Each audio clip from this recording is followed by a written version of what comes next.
So I wanted to ask them. Yes. Okay, so we can use another name, another YouTube account, ndio? Yes. Tutumie la kipya. Daktari ya usenti sana. Hebu niletee Unasema kutumia just only to remind me hiyo kwa vile ile nini security code yako. Security code yako ya ile kadi. hiyo Nikataka security code ya kadi yako. Hii. Ya ile visa card. Nataka security code ya ile visa card. Tuliona kama tulilipia the wrong one. pale tu. Okay, let me Aweka video ilianza kuplay.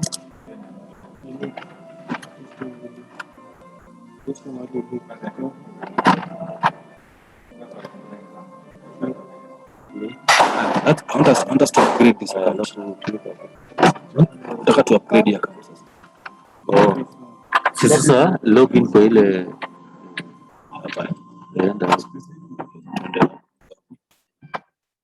YouTube hapa. hadi kile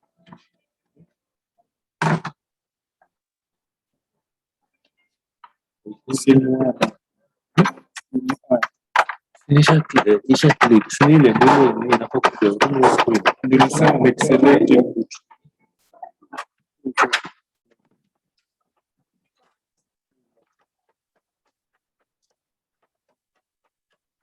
select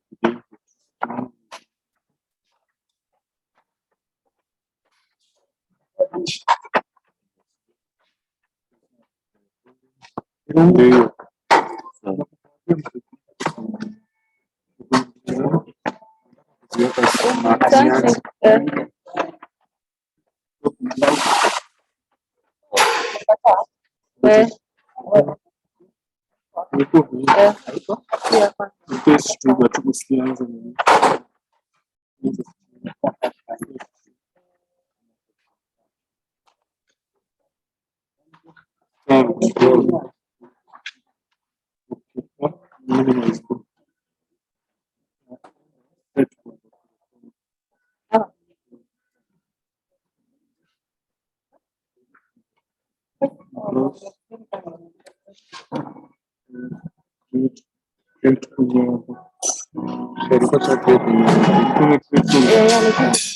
select kwa testa au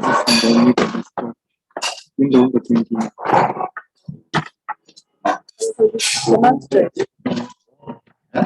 just a new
Check.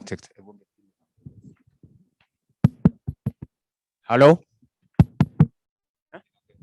Hello? Hello?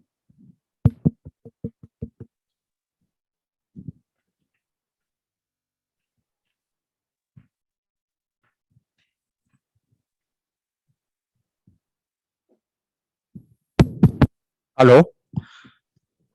Hello, good morning all.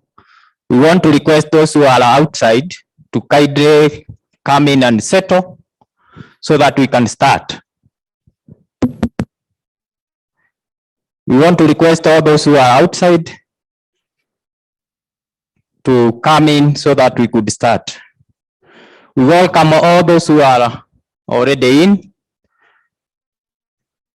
We are grateful to have you on this first day of the start of our conference. So you are all welcome.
Yes, present. Okay. Good morning. Good morning. Ladies and gentlemen who are outside the hall, please kindly come in. We want to start.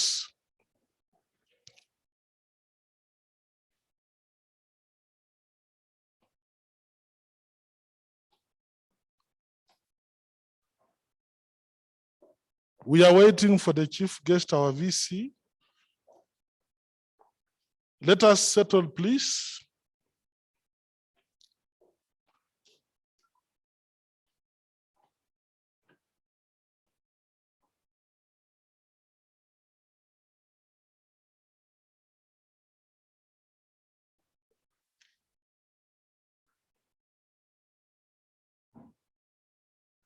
Ladies and gentlemen who are outside the hall, kindly come in.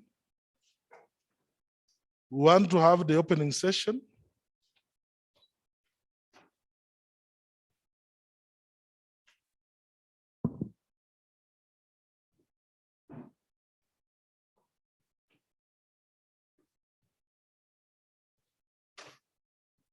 Madam Naomi Mugambi, I think you should be seated.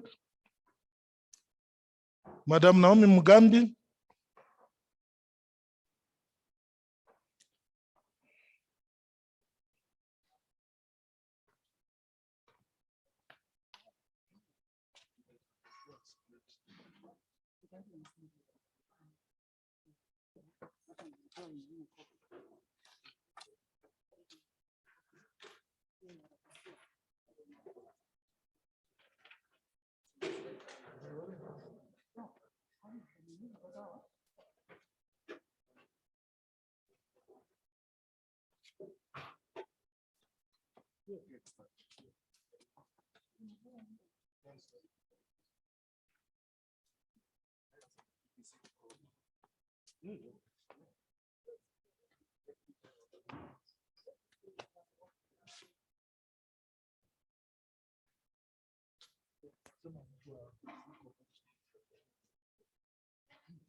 So I like things very orderly.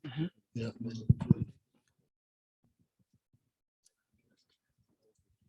Recognize Professor Charles Sheikh Mbo.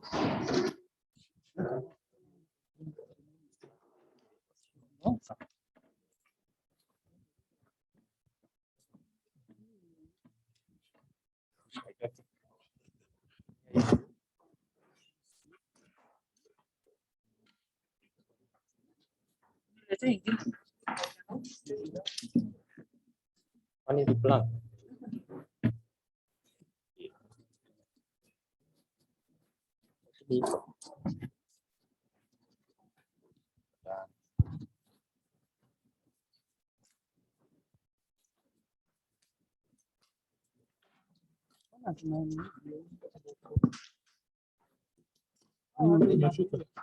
No, alikuwa anakaa juu. Ni sawa. I'm trying to reach him.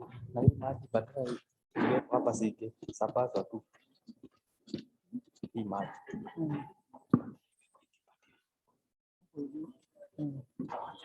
Hello. Yes, good morning. Good morning. How are you? Fine, thank you. Yes. Yeah, did you receive the email?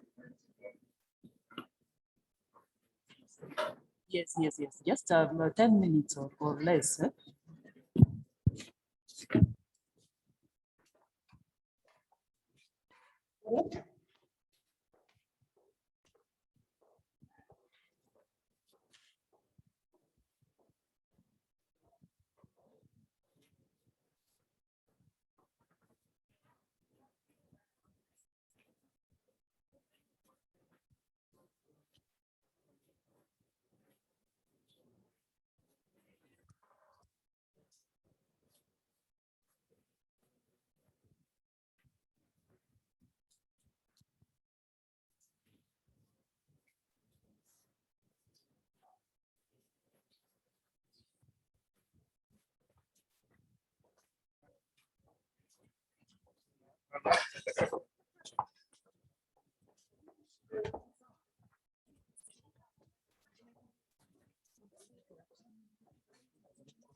I think, can you perform immediately after the speaker? I think that's the best time. They wanted to have them.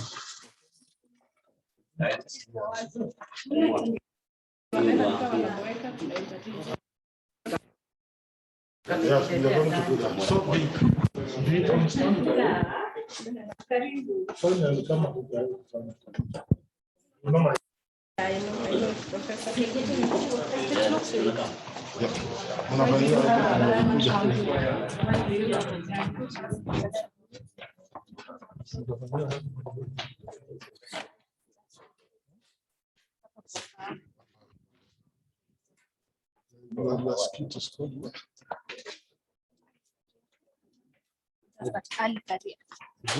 turn it off when it's not in use. Just, hold it out. That's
Ndio kumaliza kitu unaipiga. Mzee, hii ni ndio kwenye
Good morning.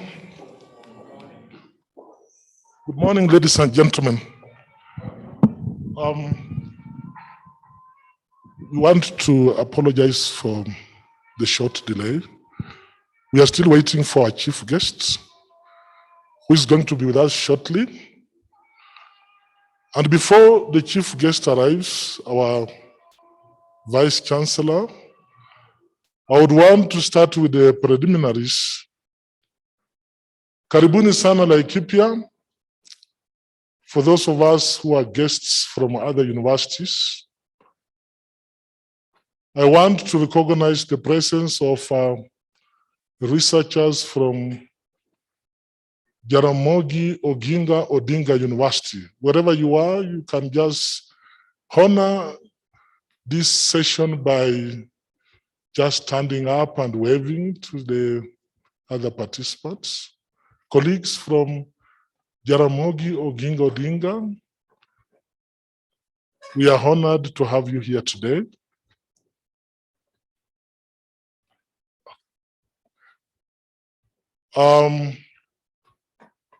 Colleagues from Egerton University, Joro, wherever you are, Egerton University, we call you Baba, karibuni sana.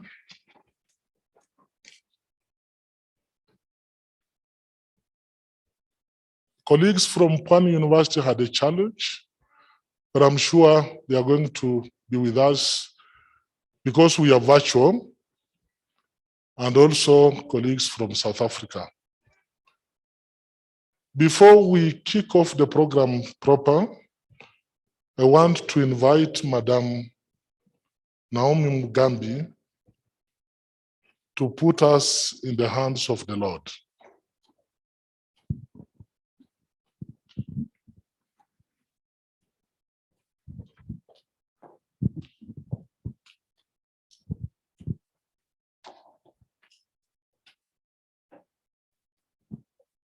Good morning, everyone. Let's bow our heads for a word of prayer. Everlasting Father, in the name of Jesus, we are before you, worshiping you and thanking you for such a great day. We want to thank you even for the privilege to be able to host such a grand event, dear Lord. We want to thank you, Lord, even for the planning, organizing, and then actualizing of this conference. Thank you for the grace that has prevailed. Lord, we thank you for the gift of life. We thank you, Lord, even for the sober mind that you've given us, dear Lord. As we begin this conference, we are praying, the Lord Father, we shall have the insights, knowledge, and wisdom, understanding that comes from you, as you gave Joseph in the land of Egypt to be able to interpret dreams that were able to affect the society and mitigate against the challenges that were facing them. As these participants do so, we are praying that there shall be great outcomes of this conference, wherever they are joining in physically and virtually. We are praying that we shall be in harmony and in unity, dear Lord. And when we come to the conclusion of the meeting, after the 3 days, glory and honor shall be back into your name. We thank you for everything that will be happening in the program. Our Father, harmony shall be there. We thank you and we lift your name, for this is our prayer in Jesus' name. Amen. Yeah, thank you very much, Madam Naomi Mugambi, for the prayer.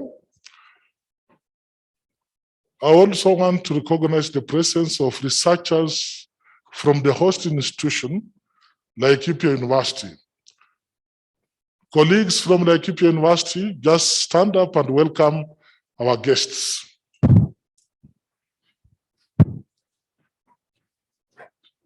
Asanteni sana, asanteni sana. We are very well represented. Once again, welcome to Laikipia University. We always take pride in our vintage position. And for any university hosting such a conference with monumental focus is always a point of pride in terms of academics. As we wait for our chief guests, our Vice Chancellor, I want to welcome Laikipia University Traveling Theatre to entertain us briefly as we wait for our chief guests. Laikipia University Traveling Theatre, please come in and give us a skit.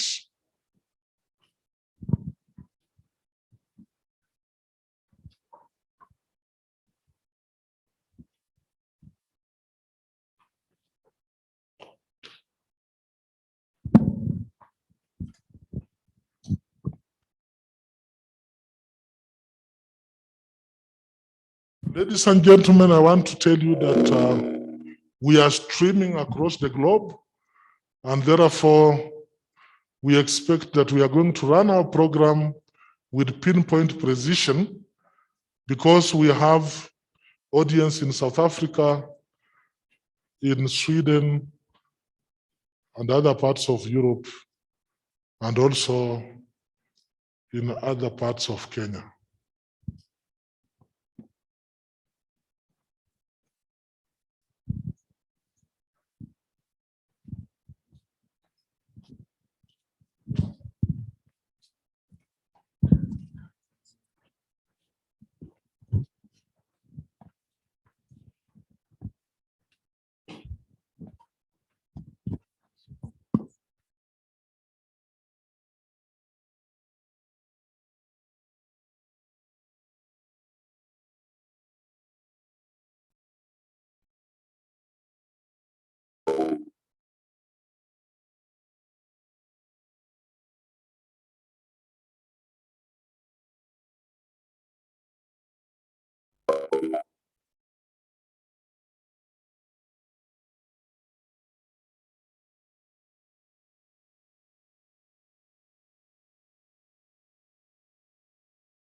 much Laikipia University Traveling Theatre. We are still waiting for our chief guests.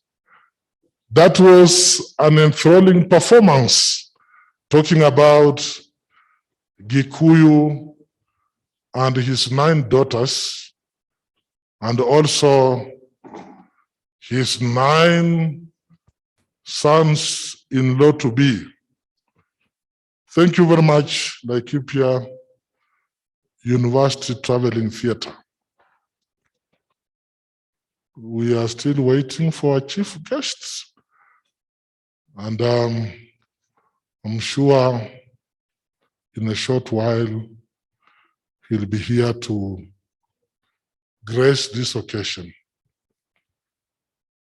Ladies and gentlemen, fellow colleagues, Africa Future is a monumental embodiment of academic aspirations on the African continent. Simply, when we are talking about Africa Future, we are talking about the future of this great continent and how it will develop and sustain itself in the ever complicated world of, be it economics, be it social, and be it political. That's why I wouldn't want to preempt what we are going to hear, but I would want just to say our focus is on early career researchers and also researchers in general. I don't need to belabor that teaching and research are the milestones of any university worth its name. If you have had a quick glimpse at the program, we are talking about breaking new ground. We are talking about breaking new ground in terms of provocative thoughts and also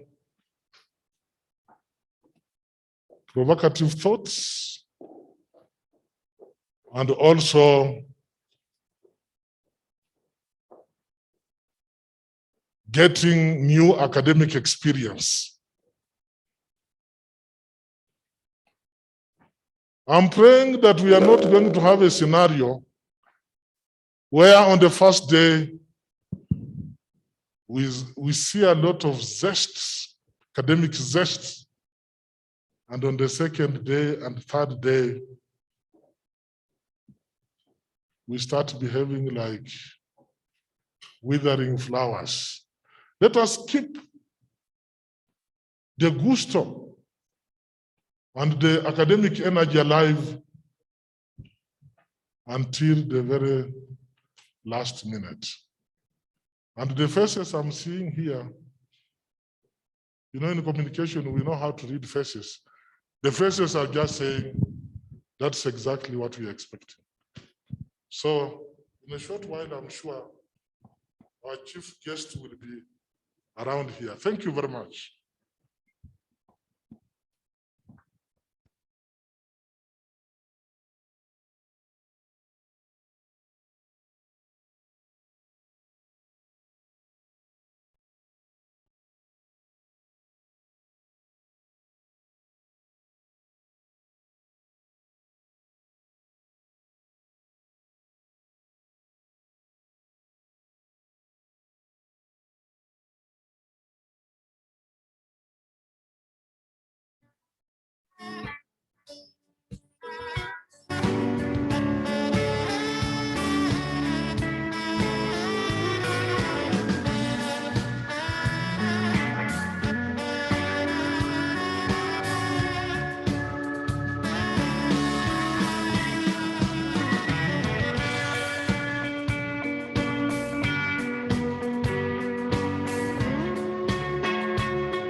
Good morning once again.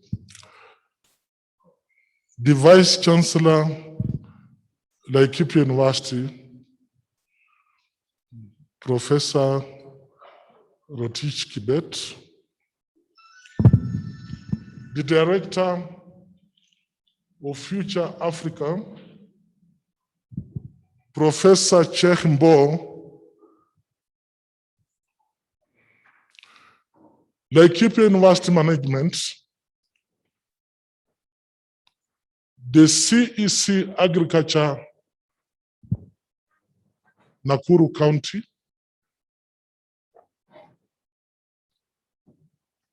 academic deans of Laikipia University,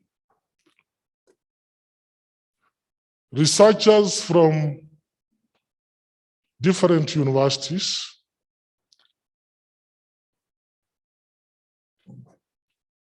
participants who are presenting papers, academic colleagues present,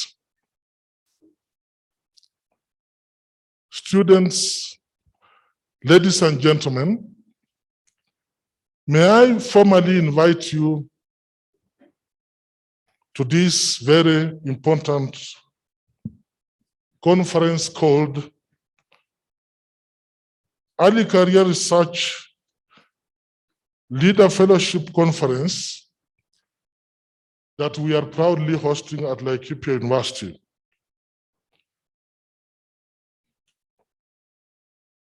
Without any circumlocution, I would want to invite Dr. Florence Opondo, a research fellow with Early Career Research Leaders Fellowship, to make her remarks. Dr. Opondo, please.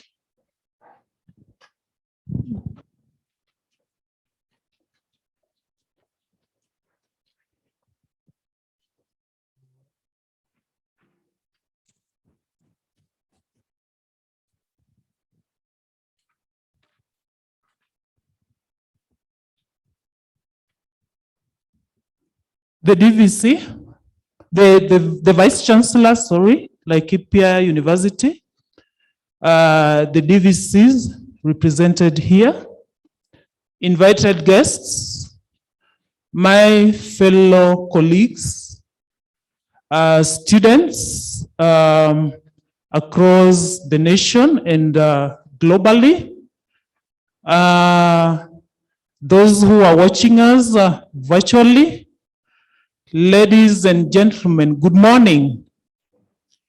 Good morning once again. It is my humble position to stand here today as an early researcher career fellow to welcome you to today's event. Indeed, this is a great opportunity for the university, in collaboration with different partners, to provide this space to our young scholars to interact and engage with other scholars, not just locally, but globally. So I want to take this opportunity, first and foremost, to thank the management university of Laikipia University for your support and your enablement to ensure that this event, of course, has taken place.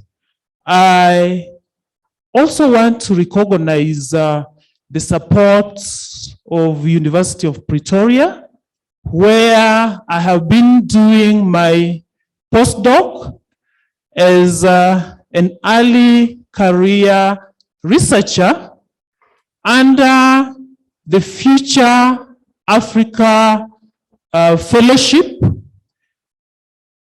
And the fellowship is coined a career research leader fellowship. So actually it is the institute who came up with a proposal for the fellows to organize for these events in their home institutions, because we were supposed to be engaged for 2 years, but then because of the disruptions of COVID, we were not able to undertake some of the programs which had been planned for. So because of that, they requested the fellows to organize for the event. And I shared it with the management, and they agreed to support us to have it. So we want to thank Future Africa, guided by the director, Professor Mbo, who have really supported us throughout the planning and the coordination of this noble initiative. And also just to acknowledge the previous director, Professor Bernard Slippers of University of Pretoria. Also to acknowledge the Department of Agriculture, led by Professor Cheryl Hendricks. They would have loved to be here, but as you are all aware, there are discussions surrounding food systems, the UN food systems that are ongoing, and people are engaged in those discussions, and some of them are actually policy makers.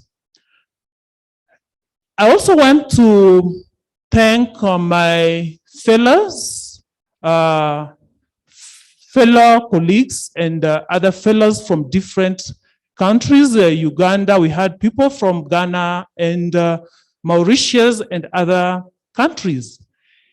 And I want to tell you that this is a great opportunity. We were the first cohort, and soon there will be a call for the second cohort.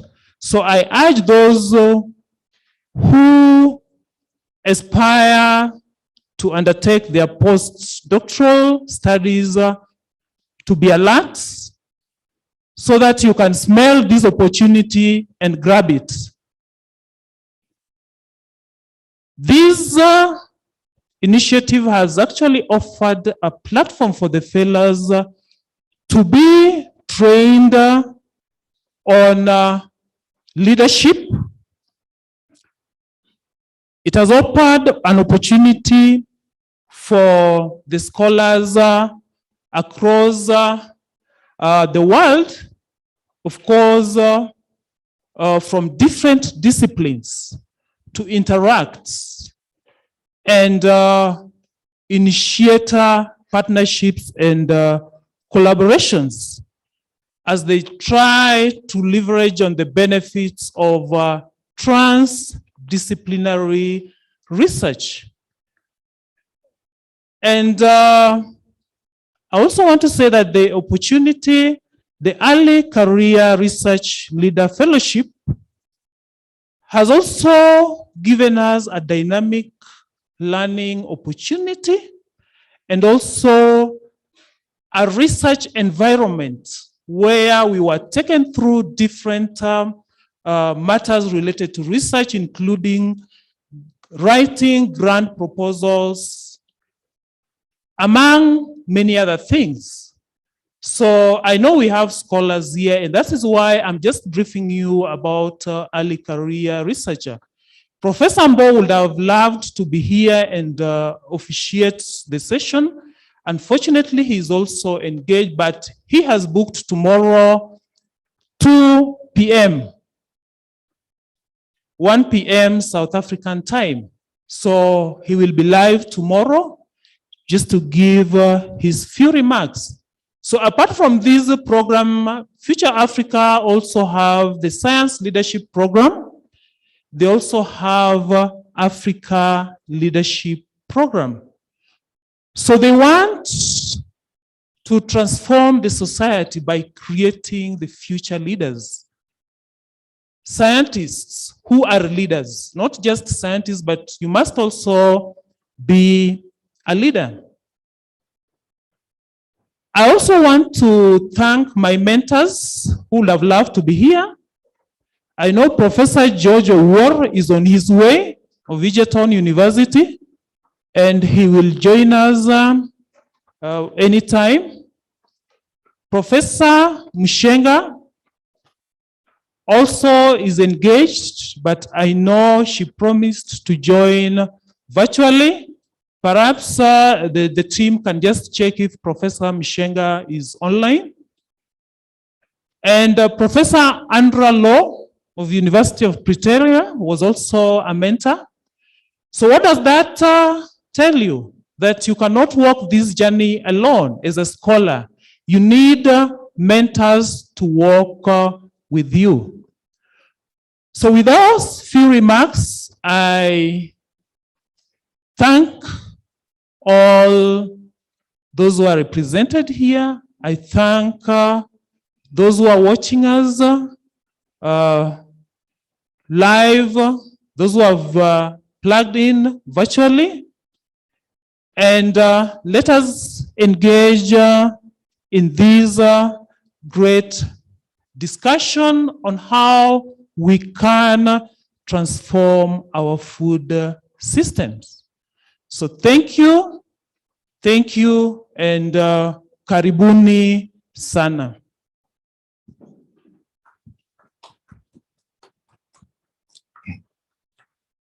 Thank you very much indeed, Dr. Florence Opondo.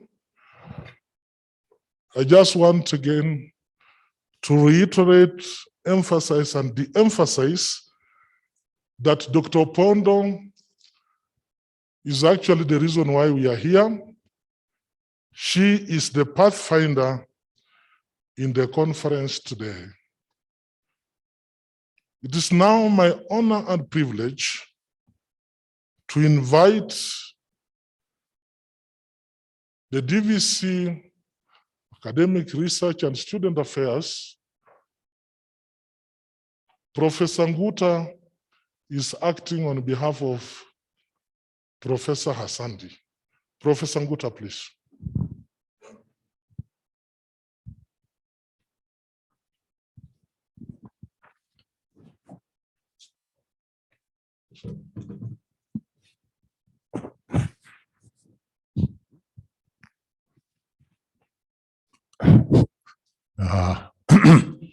The Vice Chancellor, DVC is present, all protocol observed. Ladies and gentlemen, good morning. Karibuni sana. Mine is to welcome you to Laikipia University and wish you a productive 3 days discussion. And I'm sure the outcome of the workshop will be beneficial to the continent as a whole, Africa and the world. And we wish you a productive and enjoyable time and stay in Laikipia University.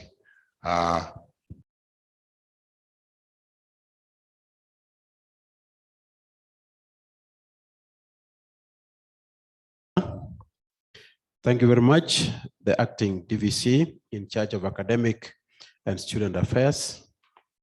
Thank you very much, Dr. Opondo, who is our lead researcher here. The Deputy Vice Chancellors present, members of management who are present here today, the CEC Agriculture of Nakuru County. I hope she's here, Daktari. You're welcome if you're here. She's online. She's been online. The director, Professor Mbao, for supporting us in this respect. The researchers present online and on the ground. The sponsors of this program, the conference, Carnegie Foundations, for supporting this, this research fellowship. Fellow researchers present today, staff, students, ladies and gentlemen, Good morning.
Sorry about that. The technology can really make you uncomfortable sometimes. So ladies and gentlemen, it's my great pleasure to be here with you today, and particularly that this workshop touches on the youth and the young researchers.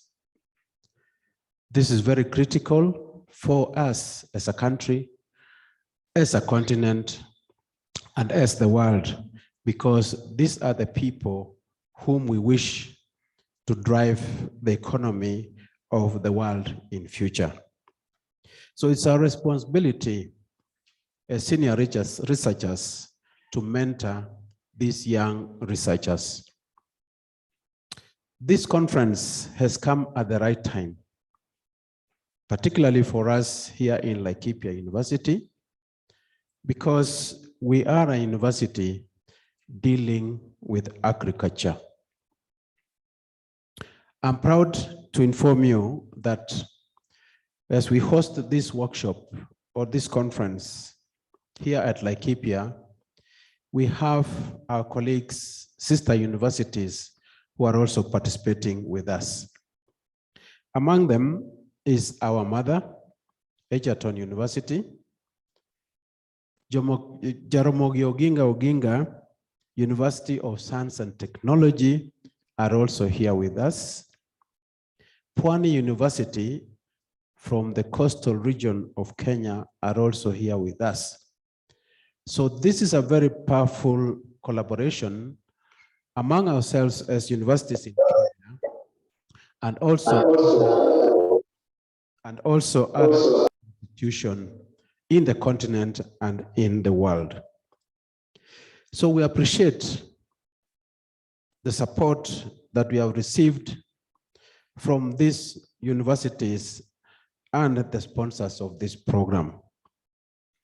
Us here at Laikipia University, we have a program in agriculture, agribusiness, business, education, in computer science, and also humanities.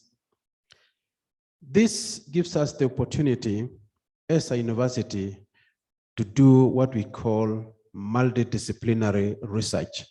When we combine all these faculties, they can come up with very good research that can assist us in Kenya, Africa, and the world. As you know, the university, the Laikipia University, has a motto which says, the seed of wisdom. And by inculcating research on our youth, we are planting the seed. Other than planting the seed of knowledge, we also have seeds that will help us to get food. Particularly in Africa, we have a big challenge in food security. So we need to encourage, and I hope at the end of this conference, you will come up with proposals, come up with suggestions, maybe come up with policies that will assist in food security and production in the whole world. We have problems of production of food, despite the fact that we have very good weather. Our production capacity is still very, very limited. And I hope the senior researchers will assist us to see how we can produce food effectively and efficiently. We also have a problem, particularly in African setting, in some of the African settings and African cultures, that we don't have diversity in our food consumption. A great number of Kenyans, sorry to use Kenya as an example, a good number of Kenyans rely on ugali. At the very best, githeri. And githeri, for those who don't know, is a mixture of boiled maize, beans, and probably some other starch foods like potato, banana, and things like that. So those seems to be our staple foods. But I know across the world, there are other foods that we can consume. A great number of people also in Kenya depend on meat, either from cattle, chicken, pork, or other sources of meat. But I know, and in fact, one of my former students went to study at Kenyatta University, and her research was talking about breeding crickets for food as a source of protein. I went for a graduation and I asked her, which community do you come from? Of course, I knew where she came from. So she told me the community, and then I asked her, does your community approve of eating such insects? What was her answer? Her answer was very simple. No, they don't approve or even recommend or even make a suggestion to the effect that you as a person is eating crickets. So I asked her, what is the benefit or what are the benefits of these insects in terms of nutrition? Of course, as a researcher, she gave me a long list of benefits of those insects. So what we need to do as Africans particularly is that, can we diversify our food consumption? Can we look beyond what we know? Can we look and see if other food sources could be more sustainable than the ones we have? There has been a talk that we can breed worms to be a source of protein. The question is, how do we influence our stereotypes? How do we influence our old culture so that we can consume such foods? So it's up to us as researchers to find a way of improving the education to diversify our food consumption. Otherwise, the resources that we have, that we know, will one day diminish when we can use other diversified food products. The other thing that is also causing a problem in food security, especially in the African setting, is the after harvest storage. That one is a big challenge, and we need to see which are the best and easy and simple ways of storing the foods that we have harvested.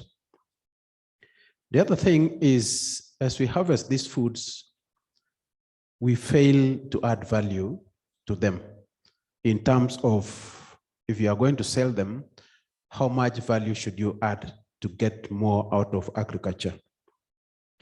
The other thing is, what other added value do you put in this food so that it's highly nutritious? Those are some of the things that we need to look at. One other important issue is that we can produce high volumes of agricultural products for sale, but the markets are not available, or if they are not available, we are not doing much to entice them. And this is particularly the way we grow these food products, whereby we are not being organic. And therefore, many people are more sensitive to their health. And thus, we need to find a way of improving our fertilization systems so that fertilization systems best control and how we can keep these foods stay longer so that we can have, they don't perish very quickly and thus lose their value. So it's up to you people who are experts in this area to deal with those things and give us proposals on how to handle them. Otherwise, we know that in Africa, the desert is coming in very, very fast to areas that were previously not deserted. So it is also a responsibility to see how we can stop that, how we can improve on on the climate change the climate so that it does not affect us. So basically, the research in this area is very wide, and it touches on culture, customs, traditions, science, including even space science, because we can be able to see what is happening on the ground using the space technology. So members who are present here and those who are listening to us online, I would like to welcome you to Laikipia University, the best university in the highlands, it is the only university, perhaps in Kenya, with a tropical forest. Thus, we are already maintaining the environment by having that forest. I would like to inform you that we at Laikipia University, we are very serious about food security. We are very serious about agribusiness, that we wish and hope that the youths do not only prefer white-collar jobs, but also participate in production of agricultural products. So we train our students to go and roll their sleeves and produce what we need for the world, and not only be sitting in offices and hoping that the food will be generated by our grandmothers and grandfathers for them to consume. So ladies and gentlemen, it's my great pleasure at this point to welcome you again and officially open this conference for this year, and we appreciate all of you. Thank you very much.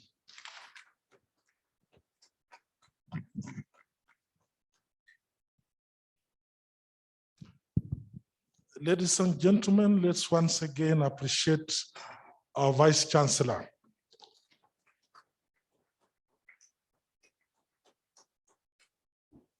Mr. Vice Chancellor, sir, allow me to recognize the presence of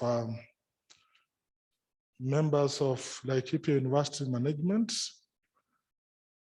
I would want to recognize the presence of Professor Isaac Odongo-Ochieng, the Deputy Vice Chancellor, Administration, Finance and Planning, Professor Vicky Inviolata Hassandi, Deputy Vice Chancellor, Academic Research and Student Affairs, Mr. Geoffrey Langat, the finance officer.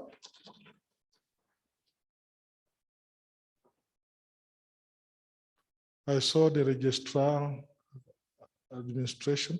I want to recognize the registrar administration and human capital in his absentia. Tumpigie makofi tafadhali. Registrar Academic Affairs is not here. I hope I've not left out any member of the university management in that recognition session. And also the director of research, gender, and human rights, Professor Goro Akamau. Asanteni sana. Mr. Vice Chancellor, sir, what follows now is an interlude of entertainment by Laikipia University Travelers Theatre. And the skit they are going to present is tailor-made for the theme of this conference. Since it is presented in English, I wouldn't want to say anything further. Laikipia University Travelers Theatre, the floor is yours.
Hello, Mom. Hello, hi. Okay, I have some good news. Bring them on. I have talked to someone and she has told me there is a conference that is being held. What's the conference about? It is going to talk about early career researchers. Why? And she said I should invite you out. As a guest or what? Okay, as a guest, Mom. I mean, I'm the senior counsel. Why not? Let's go. Hello, hello, hello. Welcome to today's conference. We are here to mentor our young generation so they can be able to make wise decisions concerning their careers. We have invited many guests, and among them is the famous Professor Wanjiru. Let's give her a loud of applause as she comes in. You're welcome, madam. Thank you, thank you. Our guest of honor, lecturers, fellow students. My name is Professor Redia Wajiro, Bachelor's of Degree in Early Career, Master's in Early Career, and also PhD in Early Career. Yes, my fellow professors. I am invited today to give a speech on early career, but unfortunately, I forgot my notes in the flight. Of course, I had to take a flight from Uganda to here, and also will take another flight. So sorry for that. As I start on early career, I've been doing this for many years, so you can imagine I am a guru at this. I would love to ask my very honored students to tell us what is early career. Mary Maua. Thank you. Early career, it entails the learning of basic skills that are needed in a particular job. And sometimes these skills are gained as one works with others. Thank you, Mary Maua. Mary Maua is one of my very good students, a first-class student, currently taking her master's in Harvard University. So you can imagine what a professor I am. So next, I would love to ask my very favorite student, Kabayuka, to tell us what is the importance of early career.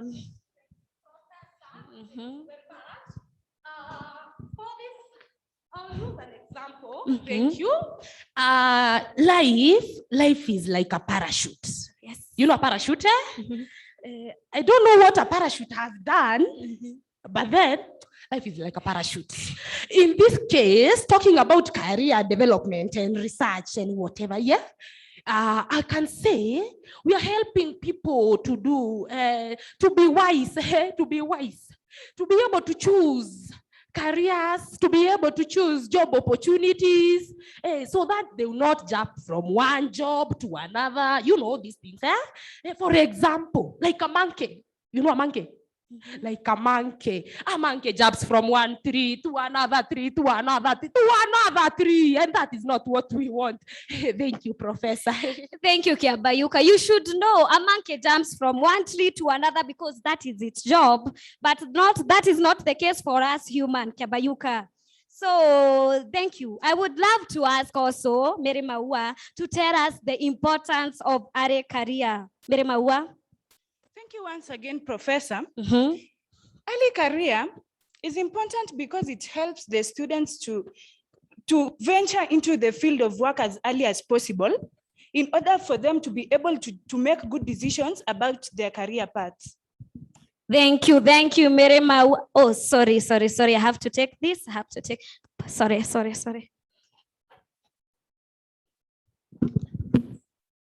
Oh, hello. Yeah, this is Professor Lydia Wajiro.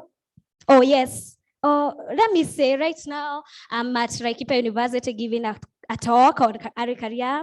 And next week I'll be at Tharaka University. The next I will be at Lagos University. Harvard University.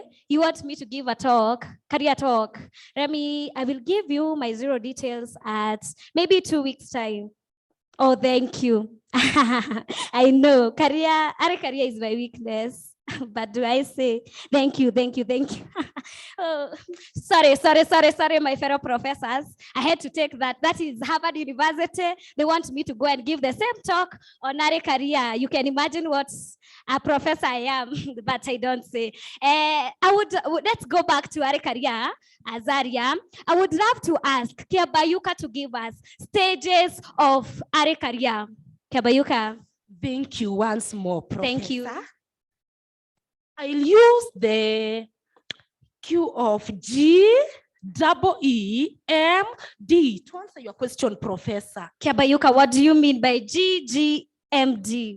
You know. G is for growth, E is for exploration, the other E is for expectations, and M is for management. And finally, D is for distinguishment, Professor. Thank you, Kiabayuka. But you don't have to memorize this thing. You are a big student taught by a big professor, you want to have them, but it was good. So ladies and gentlemen and my fellow professors, thank you for having me today and to give you a talk. Unfortunately, I have to edit at here because I have to take a flight to Uganda because I have the same program at Makerere University in the evening. So I am very happy for you to host me, and I am happy. I can say Laikipia University is a good place. Thank you. Thank you, Professor Wanjiko. We are so honored to have you. Personally, I've been entertained. We have learned, yeah? Okay, from the audience, I would like to ask, does anyone have a question or yes, madam, come forward. Have you sanitized it? Fellow professors, I'm actually very sad I wasn't included in the, I'm a senior counsel. I wonder why you did not slot me anywhere in the program, but it's okay. It was such a very good talk. I have learned something. As I said earlier, my name is Professor Faraja Banaka. I come from Mama and Mama Advocates and Co-Company. My daughter here and I, earlier we had a talk.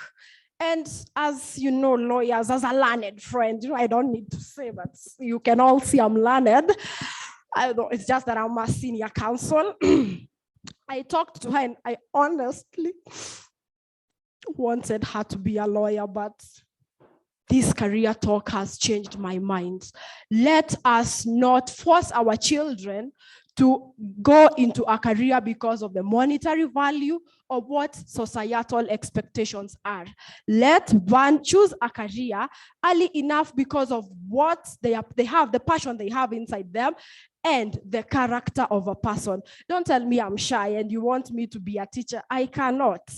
You cannot tell someone who loves partying from Monday to Monday, and akakuwe daktari. Thank you very much. Thank you. We are at the Laikipia University Traveling Theatre.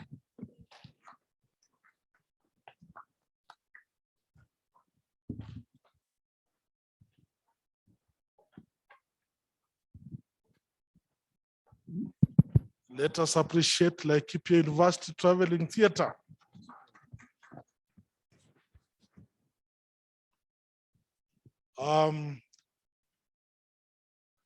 Distinguished colleagues, we are now going to go virtual. We are going to project the talk from our invited guests, the CEC Agriculture Nakuru County, Dr. Immaculate Maina. I'm seeing the projection is going on. Are we in contact? I can get a thumbs up from the technical team. So, ladies and gentlemen, dear colleagues, let us get the virtual address from the CEC Agriculture Nakuru County.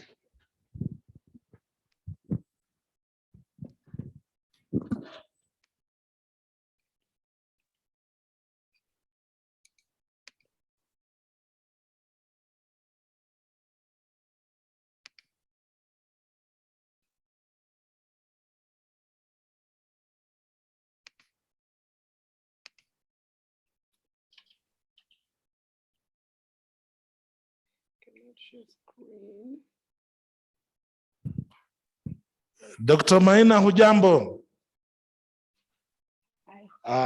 Yeah, I humbly invite you to give your talk. Karibu sana. Thank you very much. May I request the host to allow me to share my screen, please?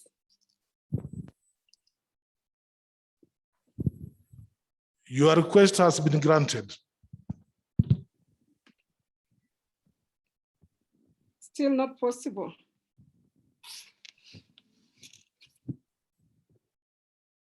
the host please allow me to share my screen? But in the meantime, as that happens, allow me to say that I want to say thank you very much for this invite to give a talk in today's event.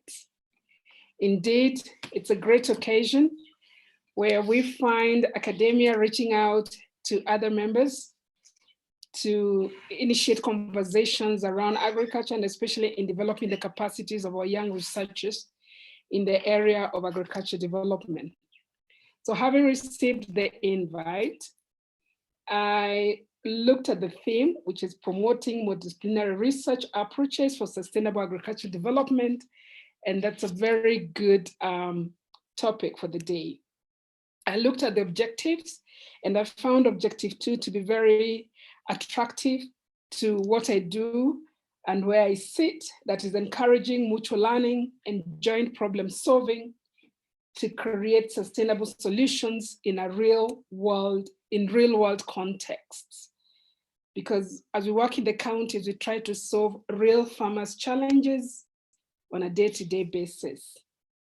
And then thirdly, I want to say that out of the objectives, looking at objective 2, I also found thematic area 4, agriculture innovations and entrepreneurship, to be very appropriate. And out of that, I was able to come up with a topic that I would wish to share with you today. And my topic for the day is, again, allow me kindly, I still got host disabled attendee screen sharing. I'm not able to share, but let me see if it will work now. Oops. Sorry.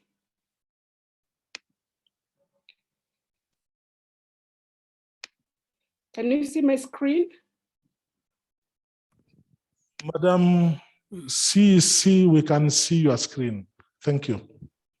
Thank you very much. And so allow me to start my presentation.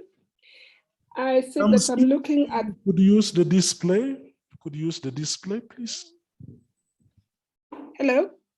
You could use the display, please, if you don't mind. Is that better?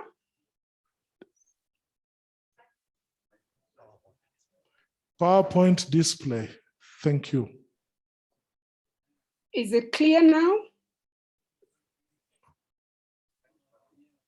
At the bottom of the screen, there is the PowerPoint display. Fantastic.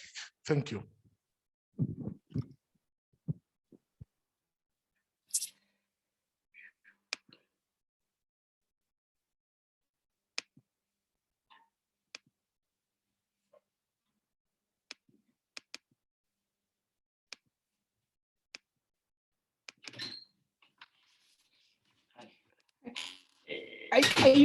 Can you now see my screen?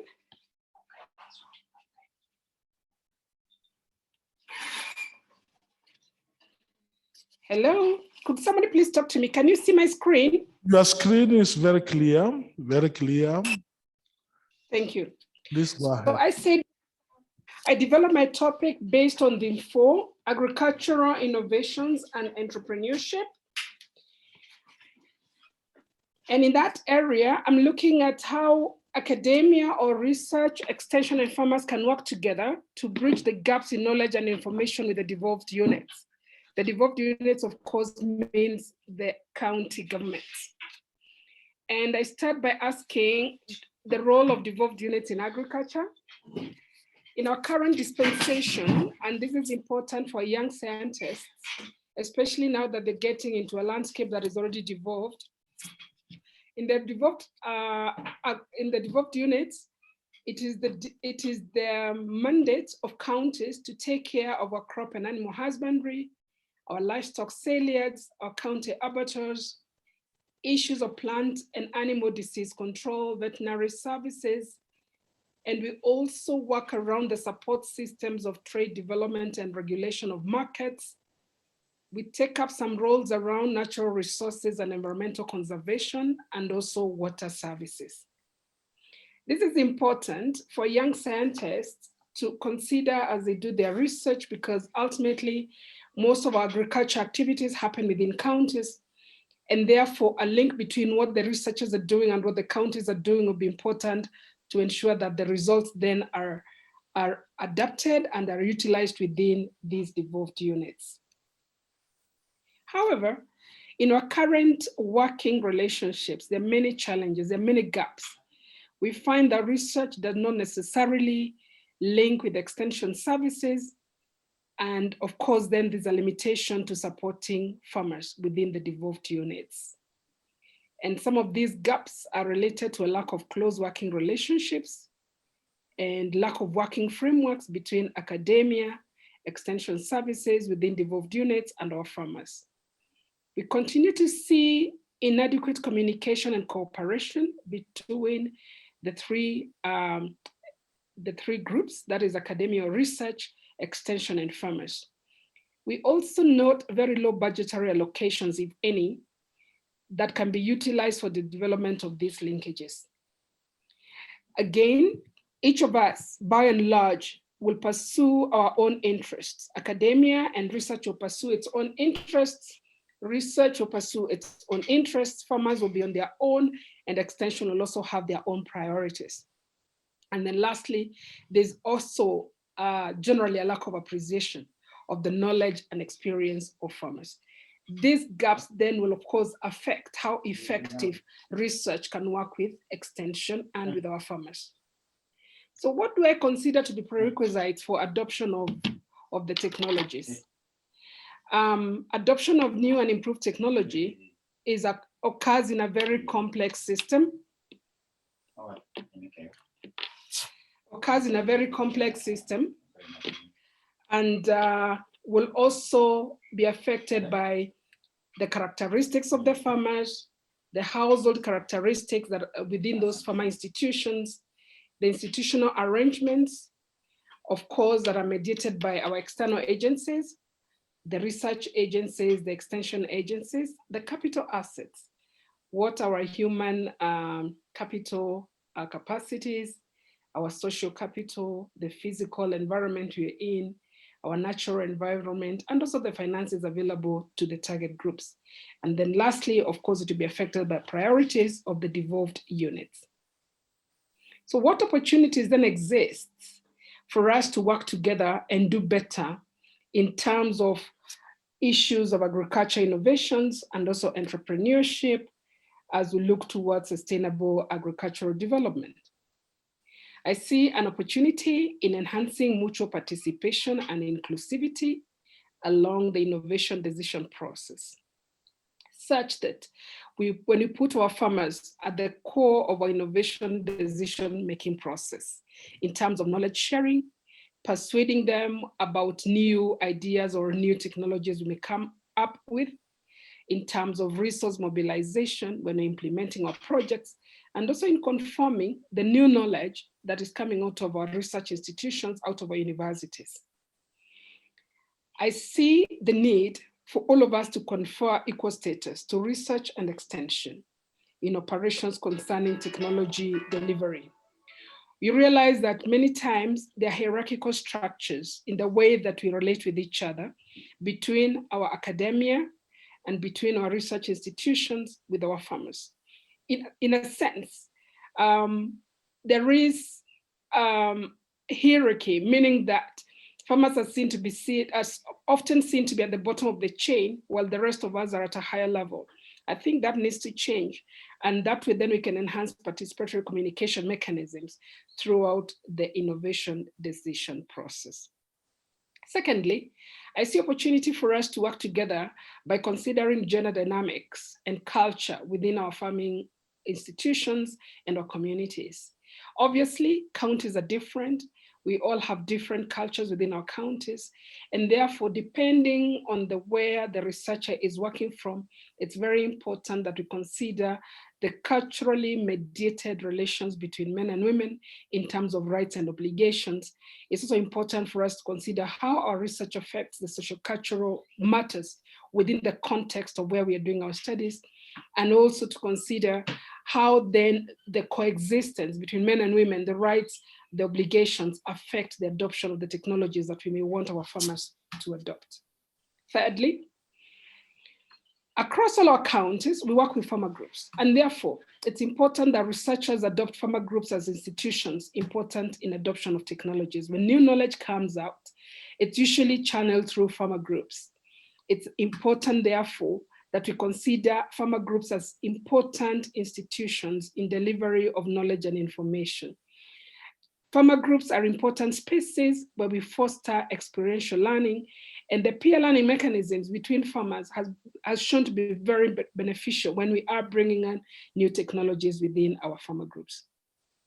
Number 4, there's an opportunity for the development of technologies that serve farmers' needs. As I earlier said, when we think alone, we think within very limited confines, but we can generate research needs using a bottom-up approach where, for example, we involve local extension officers in coming up with the real needs within specific spaces that affect farmers. Then we're able to bring out the real issues affecting communities. In that space, it's also important that we bring in farmer perceptions in terms of the attributes of the characteristics of the technologies, so that we don't bring a technology that cannot be acknowledged by farmers because it's far removed from what they do. So again, through participatory processes, I believe that farmers, researchers, extension agents, and even academia can confirm the benefits of new technologies by getting in, you get a buy-in to the new ideas that is coming out of our research and academic institutions. And number 5, there is need for us to enact formal linkages between farmers, academia, and extension. For example, can we consider joint planning activities so that, for example, as the students begin to think about new ideas for research, they could engage with the county officials and interrogate the county integrated development plans to come up with the real challenges that are affecting communities within the counties where they wish to do their research. Secondly, we do not have yet, in my opinion, any university that has provided front desk services for farmers. Farmers are basically locked out of our academic institutions.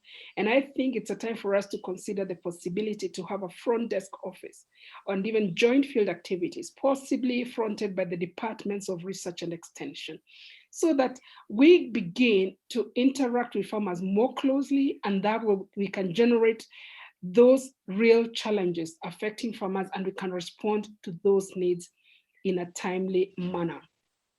Thank you so much. Those will be my few comments around this topic, and to encourage our young farmers to work with us in coming up with research ideas. Asanteni sana. Thank you.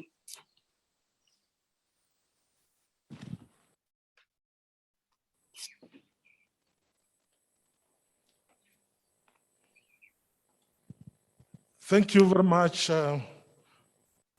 Dr. Immaculate Maina, for those fruitful insights. Tumpigie makofi tena. Thank you very much indeed. I would want to recognize the presence of the mentor of Dr. Florence Opondo from the University of Pretoria in South Africa, Professor Andre. Can we clap for him, please?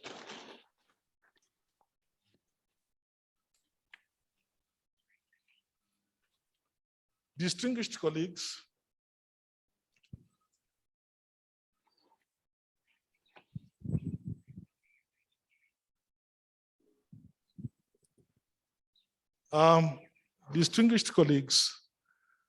it's only fair that since it is an interactive session, those of us with relevant questions for Dr. Immaculate, let us freely interact with her. The technical team, I think, please keep Dr. Immaculate Maina still on our screens. And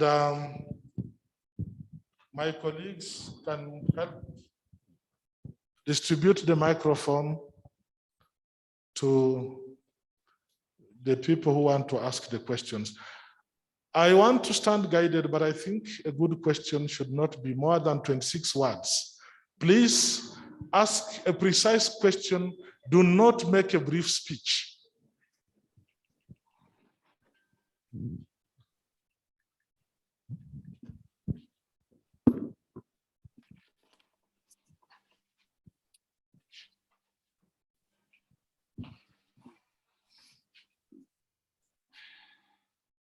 Thank you very much, Dr. Maina, for that very enlightening speech. I would want to ask my question. Having your experience in the county government, most agricultural undertakings, particularly in the production sector, has been undertaken by the youth. I mean by the aged people. What is the role of youth in this dispensation within the new county or the new devolved system? Thank you. I think maybe let us have 3 questions. And I would want to advise those asking questions that you face that camera over there for good streaming, that camera over there.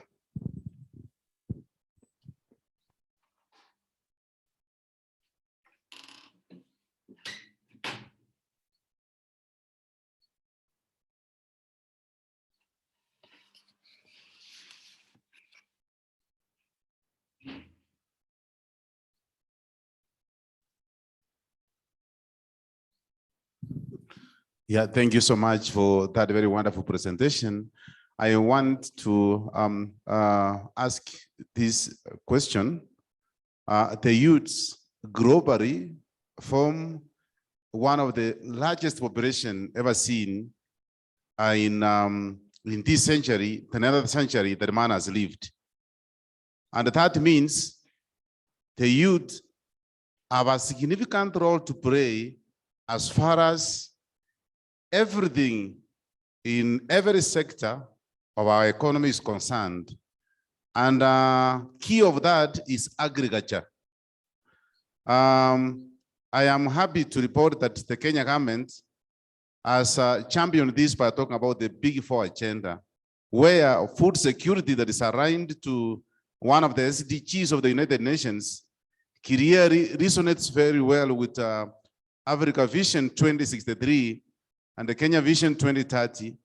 I want to find out at the very local level, at our level as county government in Kenya, what is this are we doing in trying to partner with our youths who are in various institutions ranging from the lowest level, that is nursery school, to the highest level, that is university.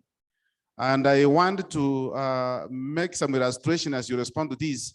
I am aware with evidence that UNESCO clubs in Kenya have undertaken various activities related to agriculture that in the long run is going to lead to sustainable agriculture as enshrined in one of the SDGs.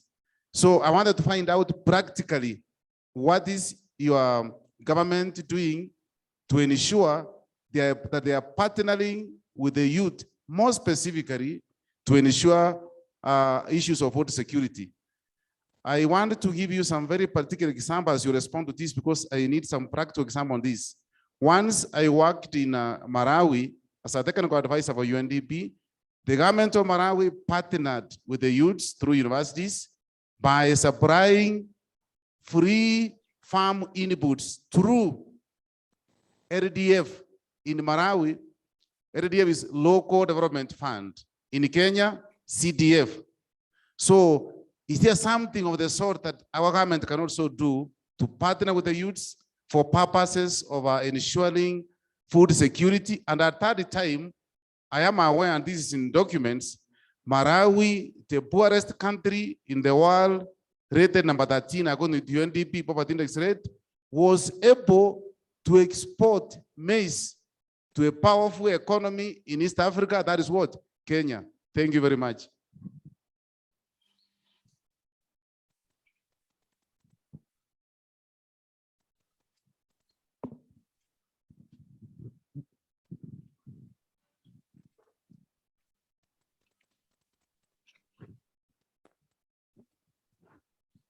I believe I can take those two if there isn't another one.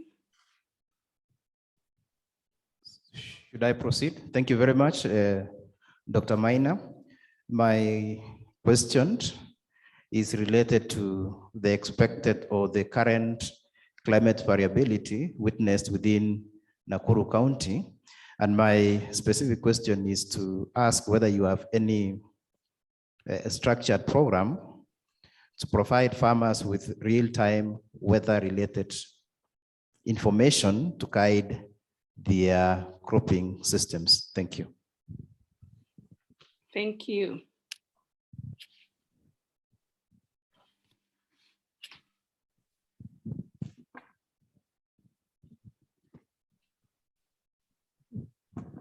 Thanks, Daktari, for that wonderful presentation.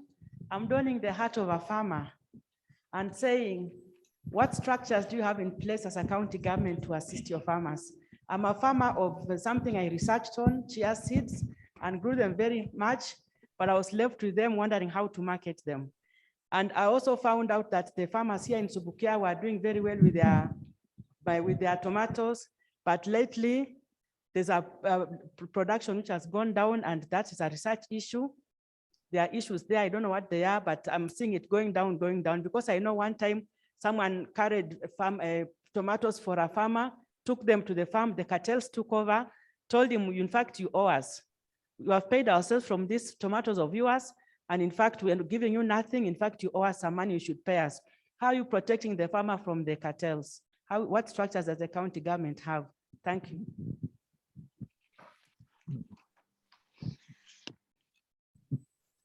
Distinguished colleagues, I think those are enough questions. We now allow the CEC, Dr. Maina, to answer the questions. Thank you. Thank you very much for those very relevant questions. I appreciate the feedback and the questions. The first question was related to youth and how youth are involved in agriculture in the devolved systems. The second question also was about the youth and practical examples of how county governments are involving the youth. Allow me to combine the answer for those two questions and say that indeed, agriculture, the future of agriculture lies with the youth. The average age of a Kenyan farmer is over 60 years old, and we are working very hard to include and encourage our youth to work closely with us so that then we are able to succeed our parents, our grandparents in taking over the agriculture sector. There are several challenges to that. One starts right in the household with matters of inheritance and succession. We have noted that by and large, when our parents pass on or are no longer able to farm, the first thing that seems to happen is sale of agricultural land, dividing it into plots and making quick money. That is a real challenge. It's a matter that requires a national discourse. Coming down to the youth again, the current youth do not necessarily have the production resources. They may not have the land and so on.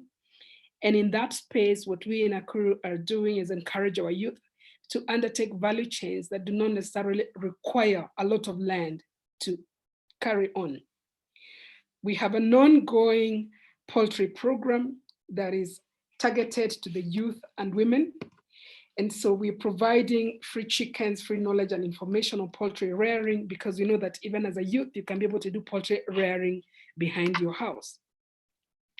We also have a program on apiculture, beekeeping. That's also a program that we are encouraging our youth to take up together with the county government. We note with appreciation that we have quite a number of youth who've taken up agriculture and are very much involved with high value crops, We have a few youth working around herbs. We have a few youths working, of course, with the poultry. We have some youth doing fisheries, fish farming, and these are all very encouraging. We also have the youth that are able to access land through renting or getting some land from their parent. We have a lot of youth in the potato value chain. Beyond the need to be involved right in the farm, we also encourage our youth to be involved in other nodes along the value chain. In Nakuru County, for example, most of the transportation of milk is done by youth on motorbikes between the farms and the cooperative societies and other collection center. We also have a large number of youth in the transport system, especially for potatoes, for cabbages, and other horticultural products. We also have a large number of youth involved in value addition. We have a lot of persons doing yogurts and other small value addition activities within the county. We as a county have opened up space within our county at the ATC, the Agriculture Training Center, where any member of the community, including the youth, can go in for practical lessons across any of the value chains. We put together a technical team to support anyone who walks into the ATC and requires practical skills in any area. We have seen a lot of young persons, especially young girls, for example, get involved with matters of making of what we call the fireless cookers, which of course then supports value addition in the kitchens and around our households. We've also seen quite a number of youth coming to learn about story gardening and other skills. Other youth are also involved in value addition through drying of vegetables. We've also opened, together with the Department of ICT, what we call ICT-friendly spaces, one in Olenguroni, another one in Subukia, another one in Menengai. And these are spaces where we have free computers and free Wi-Fi, so the youth can get in and download information relevant to any agricultural activity they might want to carry out. All these are spaces that are open to the youth, and they're spaces that we encourage our youth to continue to work around with us. Beyond all that, together with the national government, we are now in the process of reviving the 4K clubs. This is in relation to the second question, practical spaces. We're in the process of reviving the 4K clubs in the primary schools and the young farmers clubs at the secondary schools. Giving practical examples around the young farmers clubs in high schools. In Nakuru County, we have opened aquaponic spaces in 3 of our high schools, that is Joro Girls High School, Bahati Girls High School, and also Nakuru High Girls High School. These are places where we want to develop centers of excellence for our high school children to begin to think about agriculture. At a higher level, at the university level, for example, directly in the department that I lead, together with Edgerton University, what we call the BAGS, that is the department that deals with the student attachment at undergraduate level. We have a program that allows us to attach undergraduate students for the 3-month attachment within our farms. We take in about 100 students every time when there is an attachment, and they live with our farmers. We identify farmers who are willing to host them. They live in the farm and have practical experience when they're learning. So if you're doing animal production, you'll be attached to a dairy farm. If you're in horticulture, you'll be attached to a horticulture farm. And for 3 months, you can live with the farmer and pick up practical skills. I want to confirm that we do not yet use our CDF to provide any free materials to our students, but I believe it's a very good idea. Obviously, you realize that the CDF system in Kenya is linked to the members of parliament and is sort of a political space that may require a little bit more interrogation to see how our students and our young persons can engage. On the matters of the climate variability, in Nakuru County, we're encouraging our farmers to use the Calro weather app, which is called the KAOP, the Kenya Agricultural Observatory platform. It is a program, it's an app you can download on www.kaop.org. And that program the app allows you to be able to get a 6-week forecast from the day when you use it. And it's been very good for the farmers that have taken it up. But like we're saying, adoption of new technology is never easy. So in the process of popularizing the app and to have as many of our farmers use it as possible. So yes, the answer is yes. There's a climate relevant weather platform that farmers can actually access and use to be able to download information on the weather within their areas. Climate variability is with us and we continue to struggle with it. And one of the other things that we're doing is initiate climate smart technologies in our farming communities so that our farmers then can continue to use good farming skills within their farms. We continue to encourage, especially like the zero-till methodology together with partners, and we have seen some farmers who've already adopted and are using it continuously. Question number 4 was on the structures that benefit farmers. I think this was a farmer from Subukia, Asante Sana. It is true that Subukia has very good production of tomatoes. We continue to have challenges with the linkage between farmers and markets. And one of the entry points to try and overcome that challenge that we as a county are encouraging is the formation of cooperatives. Recently, we just formed a cooperative in Subukia, but mainly the cooperative members are mainly focusing on the French beans. The tomato farmers have not come together to form a cooperative, but we believe when farmers work together in a cooperative, they have a larger voice, they can negotiate market linkages, and they can get better prices for their produce. When farmers work on their own and each one of them is struggling to get to the market, then the marketing cartels many times are able to oppress the farmers. We've seen very good outcomes when cooperatives have worked around the potato value chain, for example. And for those that are more active in the market, you would know, for example, one of the larger companies that's collecting food around the country is called Trigger Foods, and they collect a lot of foods within our organized groups in Nakuru.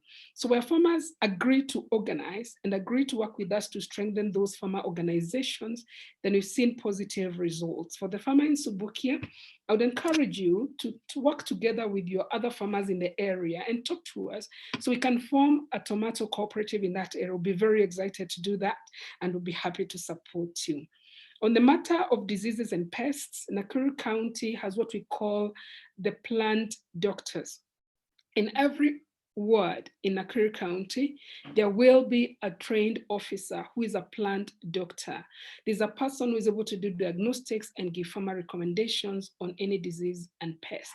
In addition to the grassroots level with the farmers, we also have, again in Subukia, starting in Subukia, we have what we call the disease and pest monitors. These are volunteers, these are farmer volunteers, persons within the community that are willing to highlight disease and pest challenges within their areas.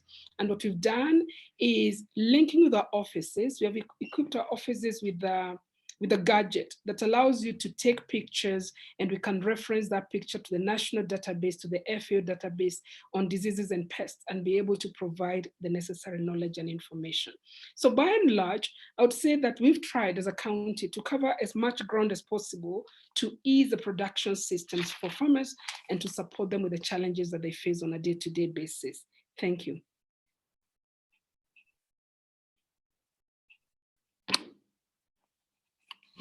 Yeah, thank you very much, Dr. Immaculate Maina. That was a wonderful way to end the morning session. Very informative. We want also to sincerely thank the CEC because the invitation notice was very short and she responded very promptly, and you can see the information we have gotten now. Thank you very much indeed. Welcome. Distinguished colleagues, we want to end the morning session. And once again, we sincerely thank you for your participation. particularly as an active audience. We don't take that for granted. The next step is that we are going to have a tea break.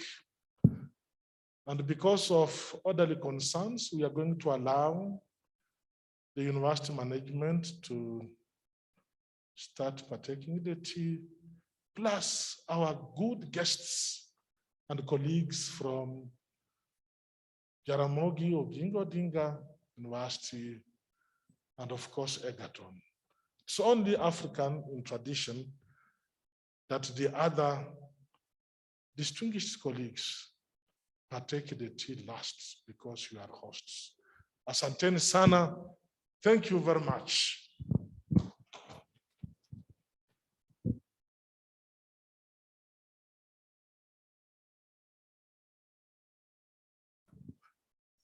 After the tea break, the program is very explanatory.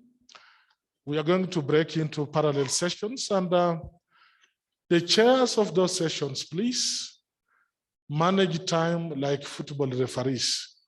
Asante.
Unawafungua wote waliofungwa, unawanyoshea mkono wanaozama. Wewe ni kimbilio kwa wote wanaokutafuta. Nimekukimbilia, kwako ndio salama. Wewe Mungu wa zama, vile vile tu kama jana. Wewe Mungu wa zama, yawe haukati tamaa. Ni wewe Mungu unitetea. Asante Yesu, zawahi tetemesha. Ni wewe, haleluya, unitetea. Unitetea Yesu, zawahi tetemesha. Mungu wa amani, Mungu wa mapendo na uhai, wewe ndiwe ngao, Shaloma, Abao. Mungu wangu, wewe ushindi wangu. Ni nani atatuku na Yesu umefufuka? Mkono wa Mungu wako umeketi, utuombe. Ni nani atatuku na Yesu?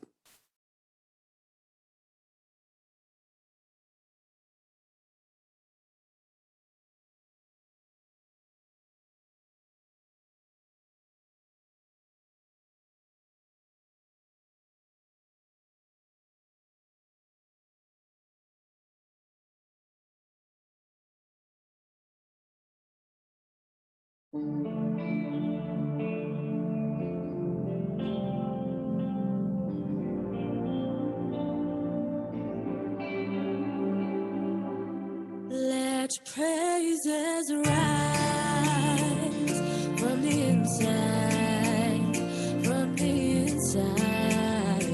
me. May you delight in the inside of me. Come feel my life from the inside of me. Set me on fire from the inside of me. 'Cause all I want is for you to be glorified, for you to be lifted high. 'Cause all I want is for you to be glorified, for you to be lifted high, be lifted high, be lifted high,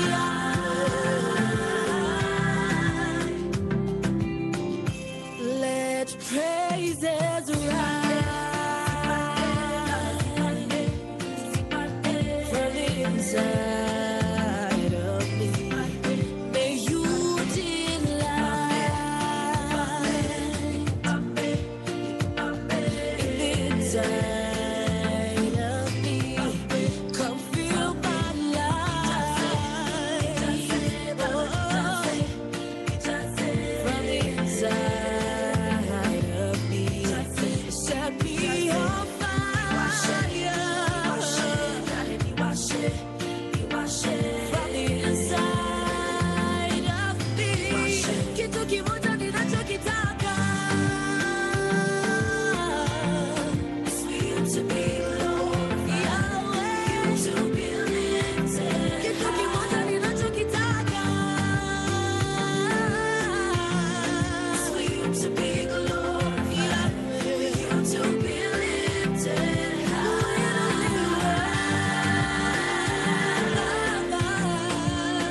lifted high. Sifa zote zipande,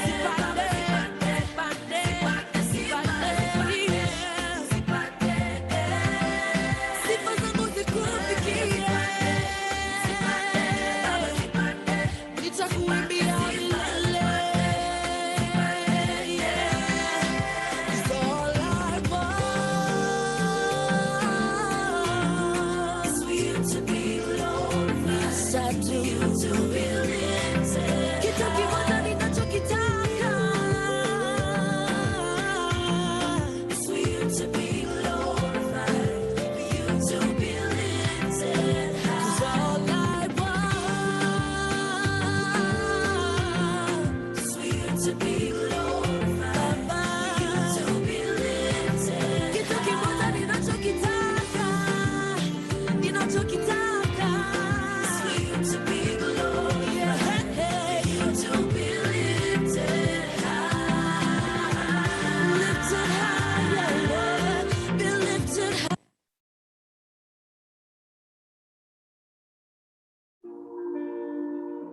I have a message. Congratulations. I have a message for you. God has sent me to you. I have a message for you. God has sent me to you. Listen, them say, them tell you, say you can never be the one. But God say, make I tell you, say now you him choose. In 1 month, in 1 week, you will sing a new song.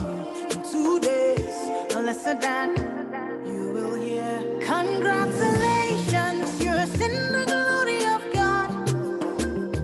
Congratulations, He has done it for you. And you will come back with a new song to sing. God is good. Yes, you will come again with a new song of praise.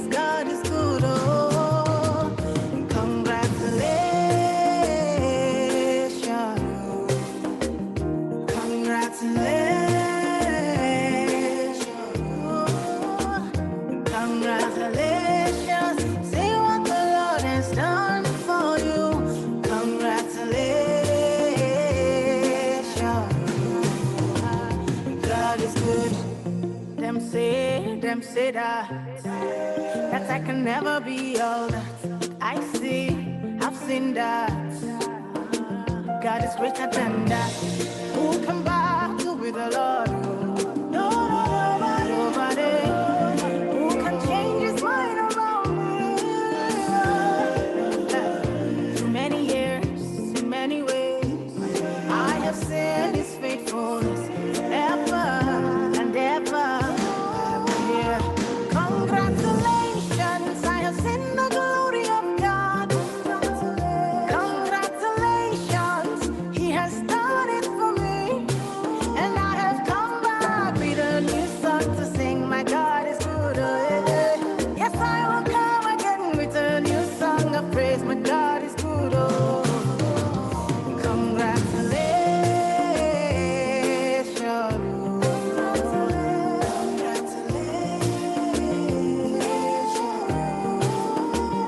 Congratulations, see what the Lord has done for me. Congratulations. Congratulations. Time for jubilation. Congratulations. No more tribulation. I bring you good news where you cannot refuse. Hold on. I told you with Christ, say you can never lose. Well, God, woman, I beg you, give me your attention. Very, very soon you will share your testimony. One by one, you will tell your testimony. Bigger than money, we say sweeter than honey. Congratulations, you've seen the glory of God. Congratulations, he has done it for you. And you'll come back with a new song to sing. Your God is good. Oh. You will come again with a new song of praise. God is good. Oh. Congratulations. Congratulations. Oh. So you will come back with a new song to sing. My God is good.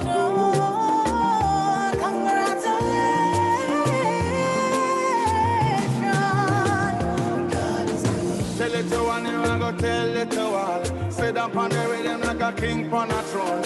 All I put you alongside the day. Two and we together in a celebration. I have a message for you. God has sent me to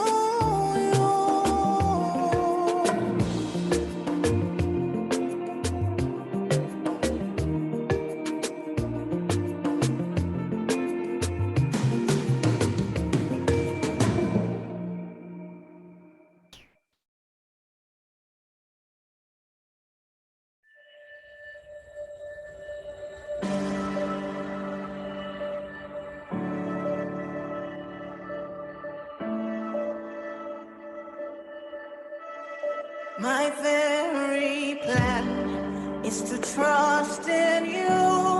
I trust in you. All my hope is found in you. I found in you. There is no fear. There is no doubt. The one who walked on water holds my hands. You who began this good work in me, you are able. You perfected all. You perfected all.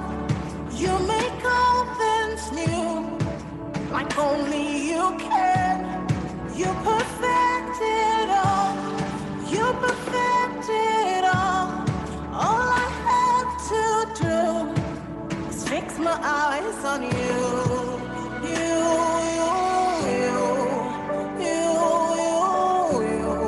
I fix my eyes on you. I fix my eyes on you.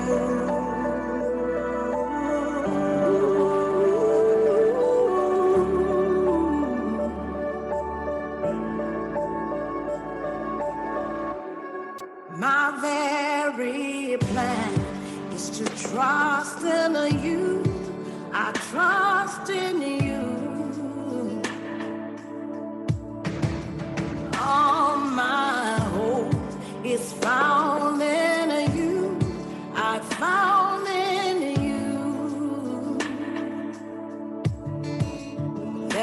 is no fear, there is no doubt. The one who walked on water holds my hands. You who begun this good work in me, you are able.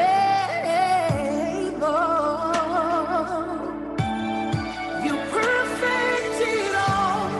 You perfect it all. You make all things new, like only you can. You perfect it all. You perfect it all. All I have to do is fix my eyes on you. You, you, you, you, you, you. Oh, Lord, I fix my eyes on you. Fix my eyes on you. You, you, you, you, you. Fix my eyes on you. Hello, GH. For the one who walks with the Lord, never walk alone. And those who call upon the name of Jesus never cry for help. For the one who walks with the Lord never walk alone. And those who call upon the name of Jesus never cry for help. You perfect it all. You perfect it all. You make all things new, like only you can. I have no fear. I have no fear. And I have no doubt. You are able. You perfect it all. You perfect it all. You make all things new, like only you can. You perfect it all. You perfect it all. All I have to do is to fix my eyes on you. You, I can walk on water. Fix my eyes. As I fix my eyes on you, I keep on you. All things are possible to me. As I fix my eyes on you, sweet Jesus. Fix my eyes, fix my eyes. I will never fail, no. When I fix my eyes on you.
lives, I live.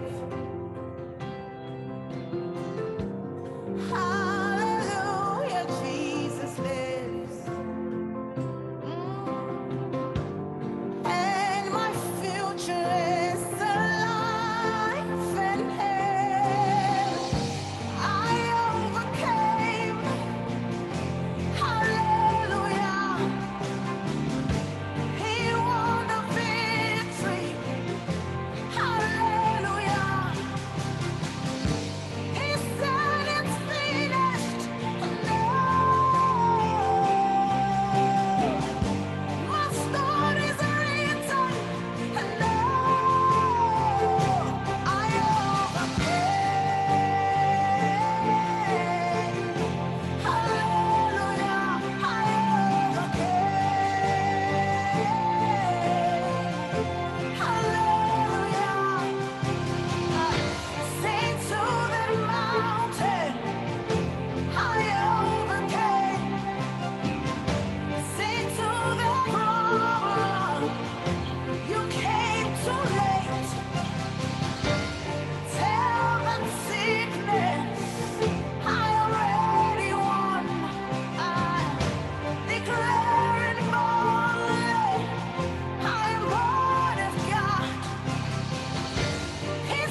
Testing.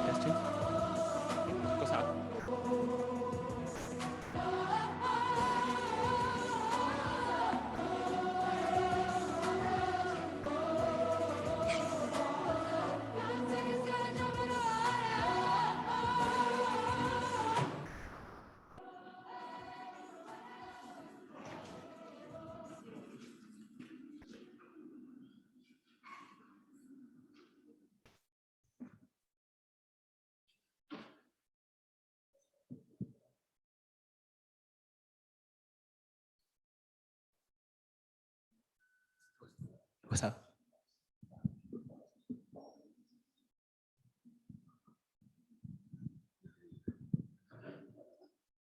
Good morning, ladies and gentlemen. I welcome you to this session. We are going to have a number of presentations from our postgraduate students. And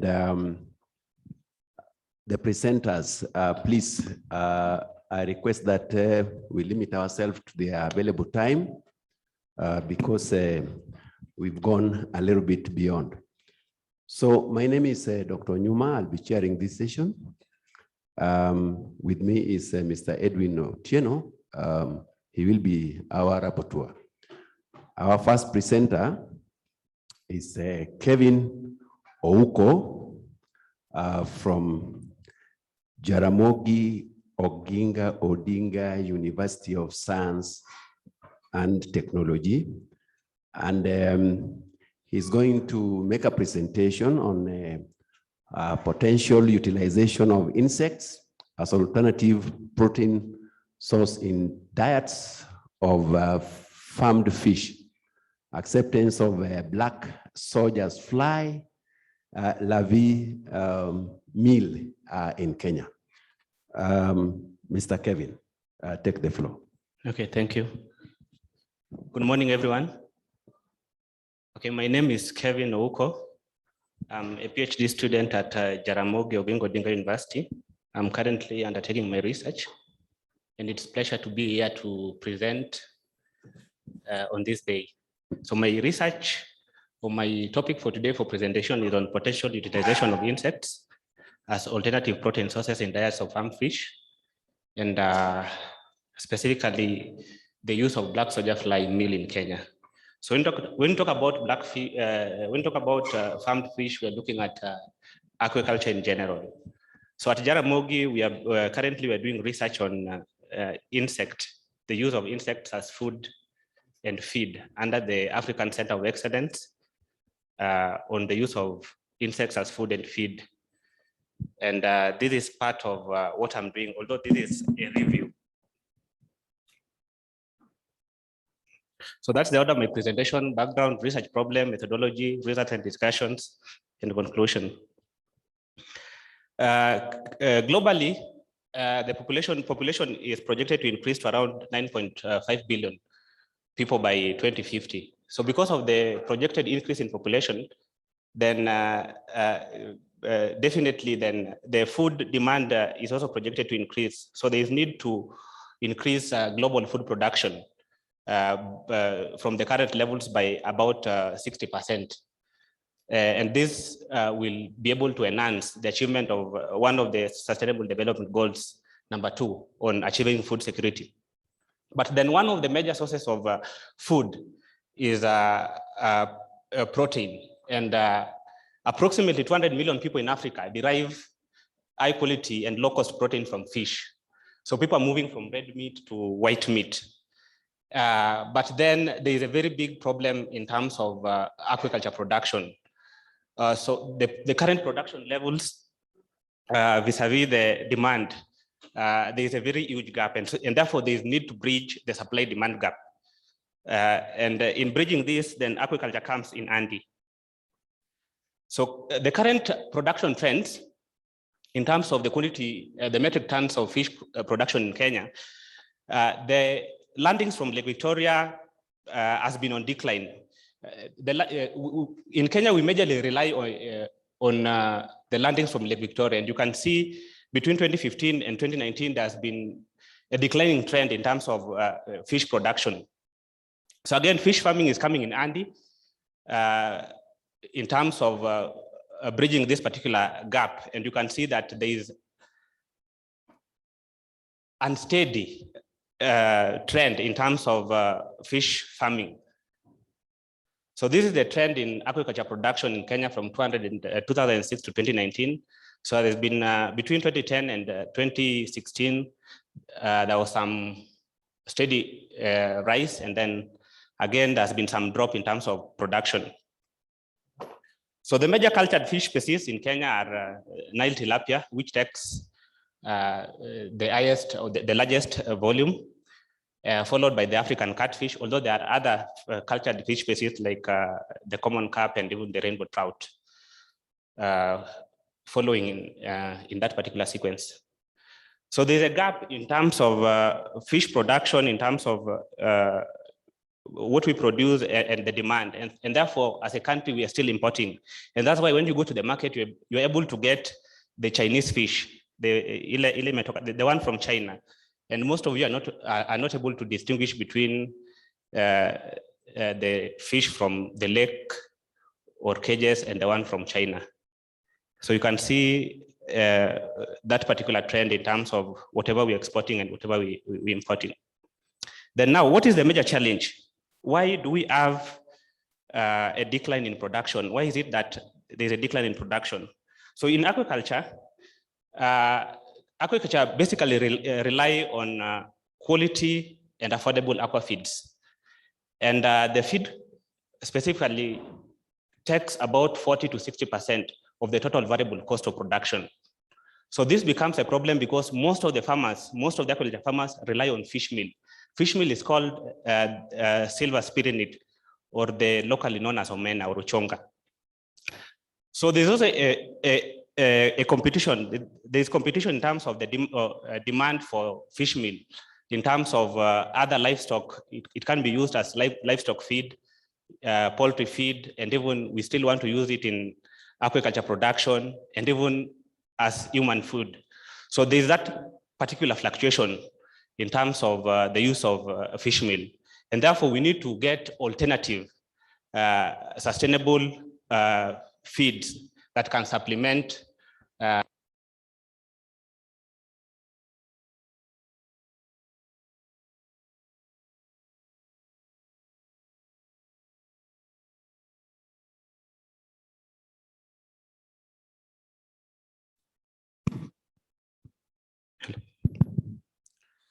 So the limited availability and the high prices of fish meal could also be attributed to factors like the fluctuating state of fisheries, overexploitation in terms of the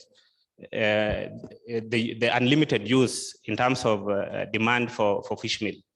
So then what next? There is need for sustainability.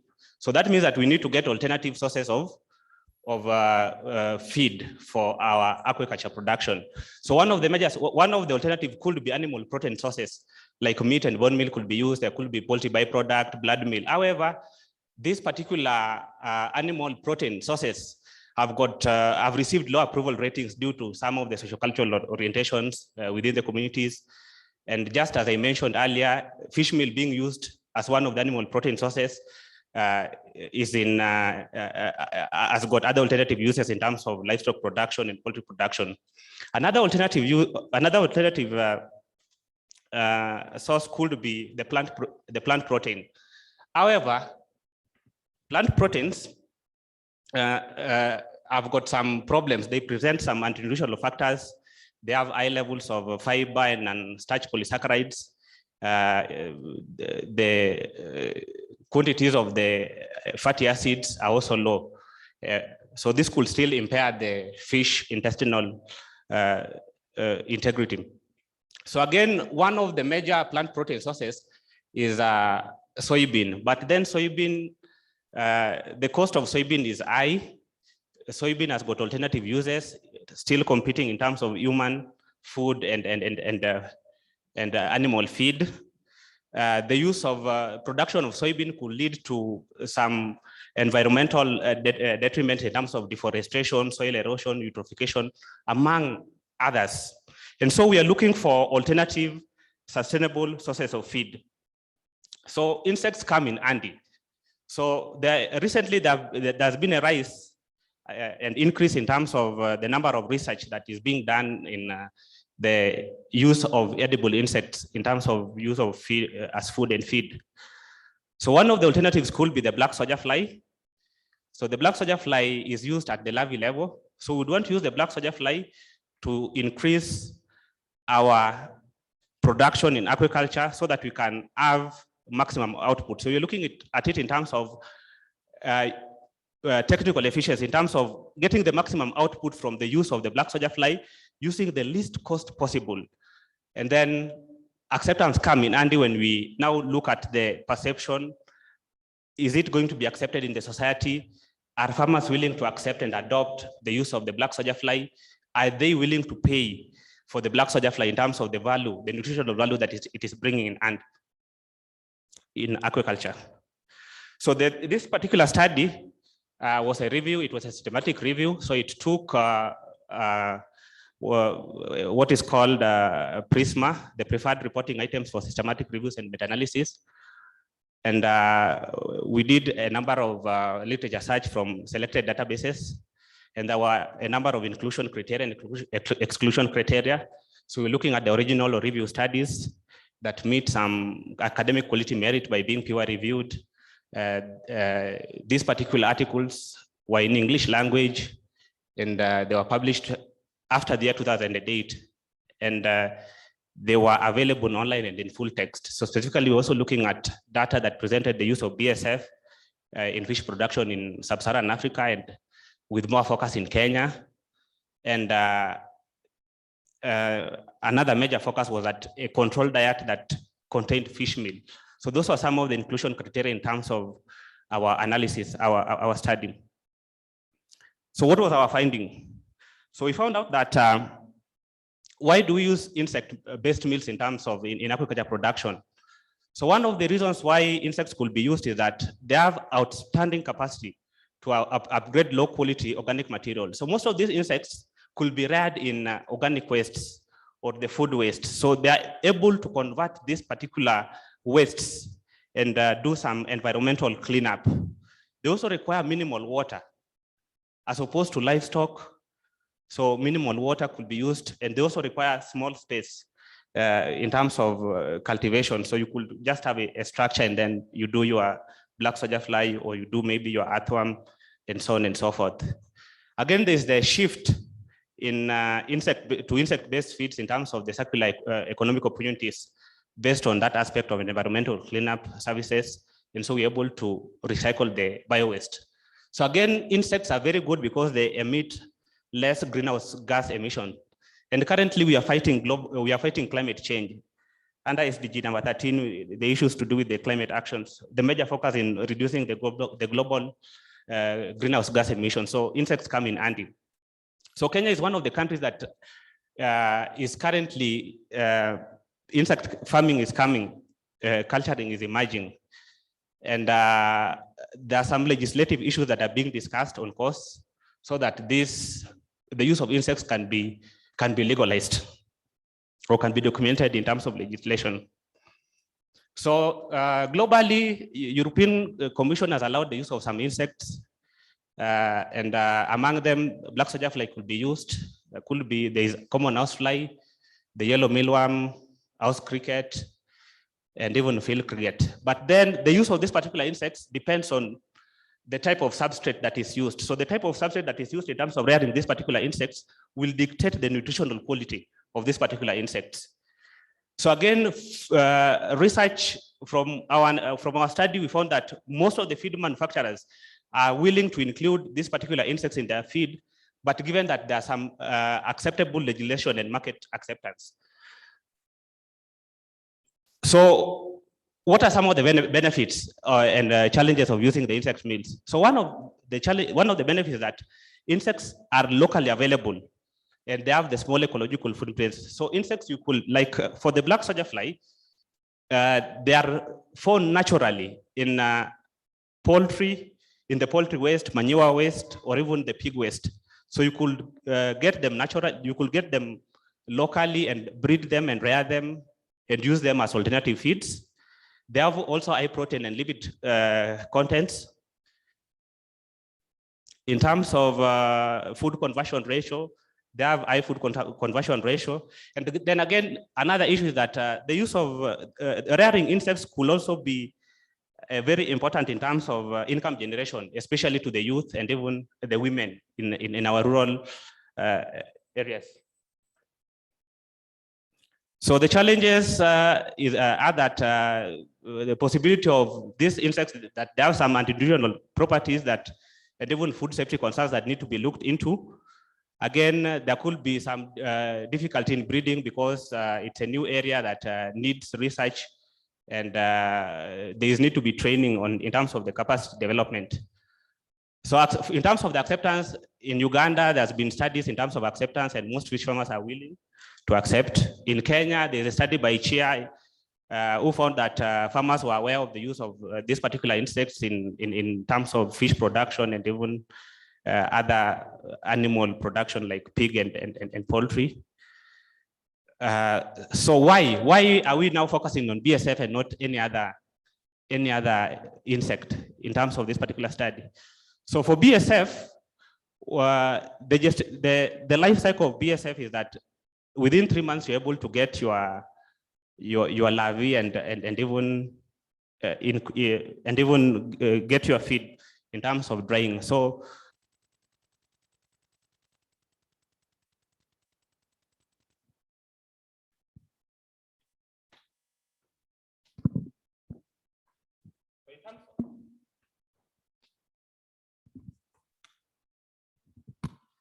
for the BSF, the crude protein content is up to 42.1%, although fish require between 30 to 55%, depending on the stage of growth. Defatted BSF at up to 56.9%. In terms of energy, between 20 to 24 megajoules per kilogram. And you can see there, BSF can be reared on locally available materials. You can see the wastes like potato peels and so on. And then in terms of rearing, a study by Fiabao and Nakimbuko in 2007 found that in 2017 found that if you rear BSF in a space of 5 meters by 10 meters, you can get up to 2 tons of fresh larvae, and then you only use a production cost of $0.2 per kilogram, and then you're able to get a return of up to 0.9 kilograms of dry matter. So BSF has been tried in various insects, in various fish, and those are some of the studies. In the global market, there are countries that are already having mass production, like there's AgriProtein in South Africa, there's the F4F SPY in Chile, among others.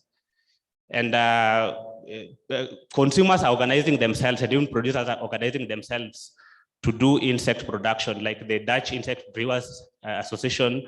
There's the International Platform of Insects for Food and Feed, among others. So locally in our country, in Kenya, there are ongoing projects, like there's the green insect that was at Jaramogi, there's the INSFeed at Isipe, then there's the insect food that I'm currently attached to, among other projects. And even in terms of publication, the JIF, the Journal of Insects as Food and Feed, was established in 2015 specifically to focus on research in terms of the use of insects as food and feed.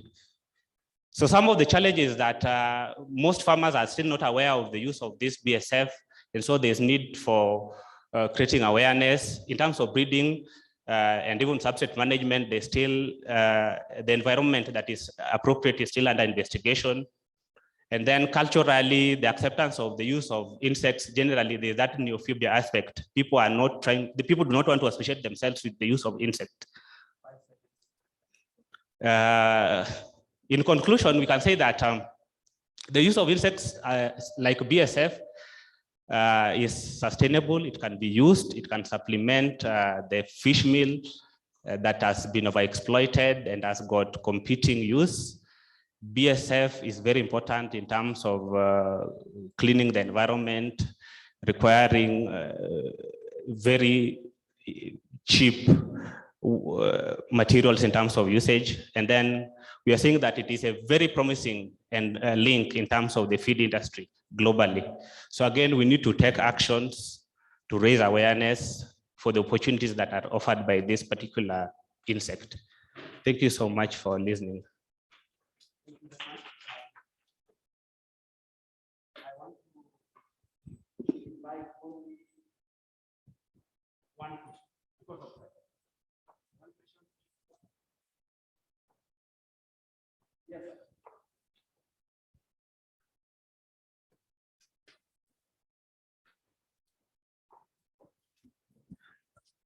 Thank you very much for this very interesting and eye-opening and thought-provoking presentation. My question is this: are there other use cases of BSF other than production of fish feed? We know that omena, as we've called it, is also used in production of animal chicken feed. Can it also be used for as a human of food intake by human population? We know right now chicken is very expensive, fish is out of reach. That will be my quick question. Okay, so there are a number of edible insects and they have been categorized. So there are studies that are ongoing, but so far BSF is not edible. It cannot be used as human food. Although there are other insects that have been studied, like cricket can be used. At Jaramogi, currently we are doing cricket production. We have an insect farm, and we are doing cricket. We are doing cricket buns. We are doing cricket cookies. We are doing fried crickets and even smoked. So you are free to come and taste the cricket as we wait for research on the use of BSF as food. Thank you so much. For that Wonderful presentation. I would request that we move on because of time. I'm going to call upon Rachel Nangobi from Egerton University. Can we clap for Kevin as he leaves the floor? Very good. Thank you very much. Is Rachel there? Virtually, okay. Can you please hook her up?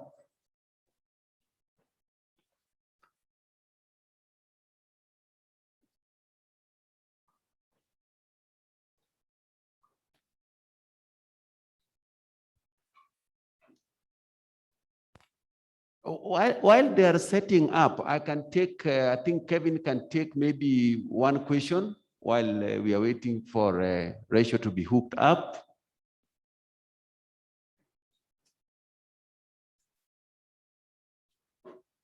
Any response to Kevin's research? The use of insects as feeds for fish, farmed fish? Yes, madam. There, yeah, sure.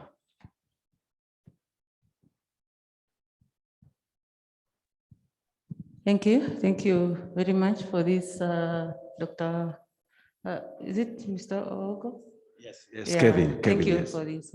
Actually, I'm so much interested in fish farming, and that's why I was very keen listening to this. My question is not really a question. I want to know about cricket cookies and the buns. Just tell us something about it, just shortly, please. Yes. Kevin, any response to? So I've actually tested the cookie, so I'm so Cricket cookies and buns, etc. So there will be a presentation on cricket. There's someone who will be presenting on cricket, and I think that particular presentation will be a serious eye opener. I really don't know if he carried some cookies, but in case he carried, you'll be having a bite, maybe a test. Thank you. Thank you very much. I want us to move on to the second presentation. Madam Rachel Nangobi, welcome to this session. Thank you so much. Allow me to give you only 15 minutes to do your presentation, please. The floor is yours. Thank you. It's fine. Thank you so much for the opportunity. I am Nangobi Rachel, and I'm presenting right from Uganda. I'm a student at Egerton University. I'll be presenting to you my article, but maybe I request the host to allow me share the screen. Host, please.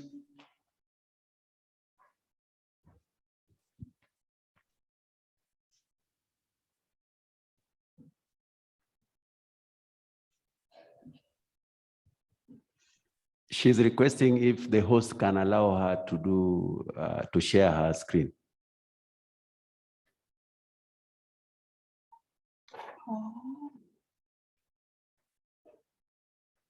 Okay.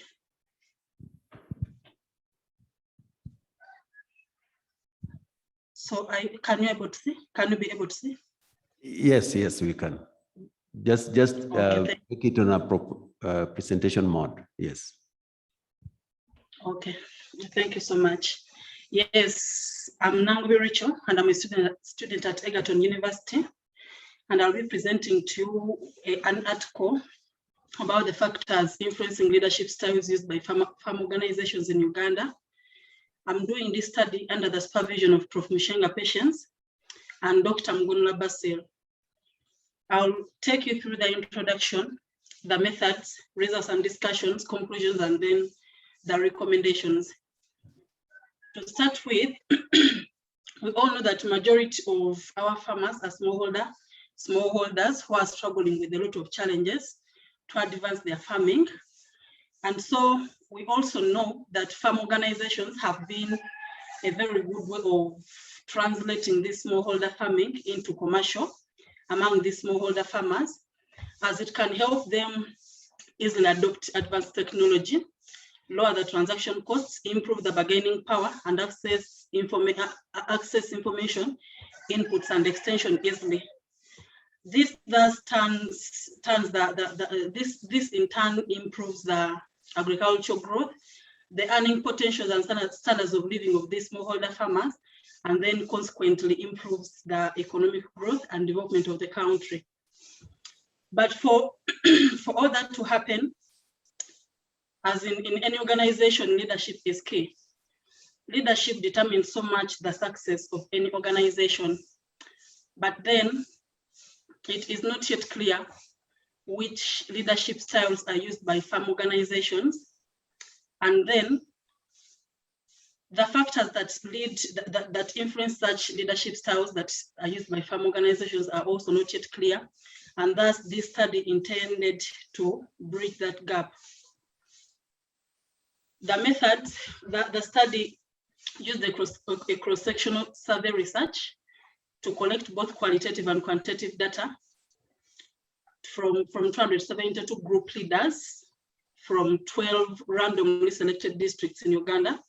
But before it sought administrative authority from Uganda National Farmers Federation, the District Farmers Association, the local leaders, and then it also sought consent from the participants before interaction. So research administered questionnaires were used to collect data on leadership styles, which is the dependent variable,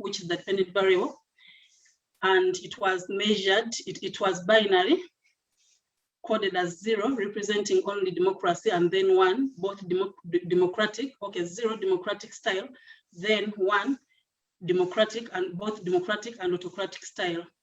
So data was entered. The question has also collected data about the group characteristics and then the leaders' characteristics, as in both of which constituted two independent variables. Data was then entered using SPSS and then analyzed using Stata 13. Since the dependent variable was binary, a logistic regression was used for analysis. And empirically, you can see, just as explaining, 0 democratic, then 1 both democratic and autocratic. So results and discussions, it was found out that majority of the farm organizations, that was 59.56%, used both democratic and autocratic leadership styles, as compared to using only democratic style alone. And this finding is backed up by Jane and a friend, and then Mohammed et al., who suggest that organizations are better off using both democratic and autocratic leadership styles. That is, of course, interchangeably, depending on the situation at hand. That is, if they are to ensure both efficiency and effectiveness. Then, from the logistic regression model, there are the results. It was found out that savings or the saving culture in the farmer groups, the committee size, the dependent, the organization, like the number of departments, then the leadership passion, outlet distribution channels, that is the use of outlet distribution channels, then total costs incurred by a group, the value of physical resources that are owned by a farmer group, and then the revenue, total revenue earned by a farmer group do influence the choice of leadership styles to be used by a farm organization. Now, the discussions, we found out that the saving culture significantly influences the choice of leadership styles at 5% by 17%. And so we see that as the farmer groups that do have the saving culture within them, as the group adopts the saving culture, its chances of using both democracy and autocracy also increase. And the finding is supported by Jane and Mohammed et al. Because, okay, they post that democracy ensures effectiveness in a group, then the autocratic style can help to control money handling activities for proper accountability. So a group that is doing savings as part of the activities will have 5% chance of using both democracy and autocracy. Then the committee size, it was also found out that as the number of committee members or the committee size increases in a group, then the chances of choosing or using both democracy or democratic and autocratic style decreases at 1% by 6%. So the study is also, it is also supported by Hag and the Friend, that is 2020. And they suggest that as the increase as the committee size of a farmer group increases, then it means that the skills, the knowledge, and the expertise in that group will also increase. So as the expertise, knowledge of these committee members are increasing, of course, they cannot let the group leader be a full, as in take full control of the group. So they will have to influence which leadership style to be used. Then for the organization department, it was also found that as the number of departments increase in a farm organization, then there is significant chance that a group will use both democracy and autocracy by 7%. However, this study contradicts by Wang and the Friend, because for them, they suggest that they post that as the departments increase, then a leader will cease to be a central decision maker. And this will push the styles to the democracy or the democratic style. But then for this case, you find that the study was dealing with farmer groups. And we all know that most of the farmer groups may not be having that as in such knowledgeable farmers or members that can really rely on only democracy. So such an issue could be the reason as to why the study contradicts with Wang and the colleague, and that for this kind of a study, as the group departments increase, then there will be tendency to adopt both the democracy and autocracy, because the autocratic style will be needed to guide these members of the group, since they will not be having that adequate knowledge. Then for the leadership style, I mean the leadership passion, as in if we find as in groups that are having leaders that are passionate about their leadership, have chances of using both democracy and autocracy at 17%, by 17%. And this study is supported by Siren et al., who suggests that passionate leaders will increase the probability of using both democracy and autocracy, because due to their passion, due to the fact that they are passionate, they will clearly communicate the vision of the group. They will inspire innovative thinking and seek feedback from group members. And so it will make them be democratic. However, for them to acquire social acceptance and improve their self-esteem, of course, at a point, they may not take in all the feedback. At a point, they will tend to restrict some of the feedback from group members, which will now then bring in the element of autocratic leadership style.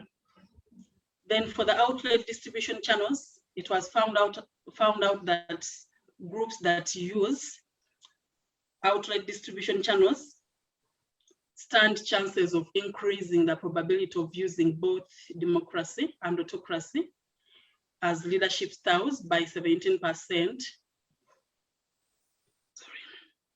So we can see that both autocracy and democracy work best when used jointly. That is according to Okeke 2019. So as the autocracy, in this case, autocracy may help to regulate the distribution activities and then and hence control costs for an organization, which democracy alone may not be sufficient. Then organization costs. It was also found out that as costs incurred by an organization or a group increase, then that farm organization stands chance of using both democracy and autocracy. We see that incurring high costs in a farmer group may force the group leader not to fully involve the members in the decision making. So he will have to keenly monitor the business activities and operations by the members in order to rescue the organization from such a situation. This thus will call for an interplay between democratic and autocratic leadership styles than using only democracy. Then for the organizational leadership styles, it was also found that the more value the physical resources of an organization, then the more the probability of using both democratic and autocratic leadership styles.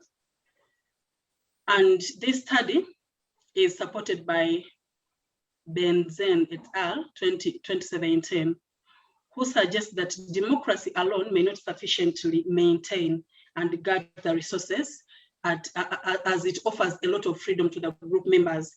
So to put some control over the resources of an organization, a leader may need to put in some bit of autocratic leadership style as a way of controlling the resources of an organization. That study, that Benzen et al. Also suggests that because leaders in such organizations that are having very many or high value physical resources may want to also guard their privileges of course, using such resources, the autocratic style will also come in. Then when we got to the organizational revenue, it was found out that as the revenue of a farmer group increases, that farmer group stands chance at 5% to adopt only democratic style. In other words, as the revenue of a group increases, then the group stands chance of using only democracy than using both democracy and autocracy. Like this study contradicts with the findings of these scholars here, Ahmed et al., Benzen, and others, whereby these scholars suggest that as the revenue increases, then the probability of adopting autocratic style will also increase. And they also suggest that such style will come up because the leaders would want to use now the revenue to command and coordinate the necessary labor, as well as, of course, we all know we have different disciplines, and what some leaders may also want to use their money for their personal benefit. So they may tend to use the autocratic style. However, this particular study contradicts with such an idea. Partly, okay, it may be because that, as we all know, most of these farmer groups, okay, that are interviewed are basing on group savings of the members. So the fact that they are basing on group savings of the members to run the organizations, as the savings are invested, of course, the savings will earn revenue. So as that revenue, as their savings are earning more revenue, the members will be very eager to monitor and see, yes, our man has brought back this profit. What is it doing? And at what point is it working? And so because of that Rachel, can be, you summarize, please? Thank you so much. So that element of the savings may force the democratic style. In conclusion, we've seen that leadership plays an important role in determining performance, and we've also seen that it's better to use both democratic and autocratic interchangeably to achieve both efficiency and effectiveness. We've also seen that leadership styles are majorly influenced by committee sizes, leadership passion, and costs. So the recommendation are there should be a good balance between autocracy and democracy to achieve efficiency and effectiveness. Then farmer groups are better off maintaining an average committee size to support good balance between democracy and autocracy. And then the government and development partners should continue sensitizing and training groups, farmer groups, about the various types of leadership styles and when to use which one. Thank you. Thank you very much, Madam Rachel. Can we give an applause of hands, please? Again, let's have only one question to the presenter, please. She's talking about issues that affect leadership styles and how it pans on the groups, farmer groups.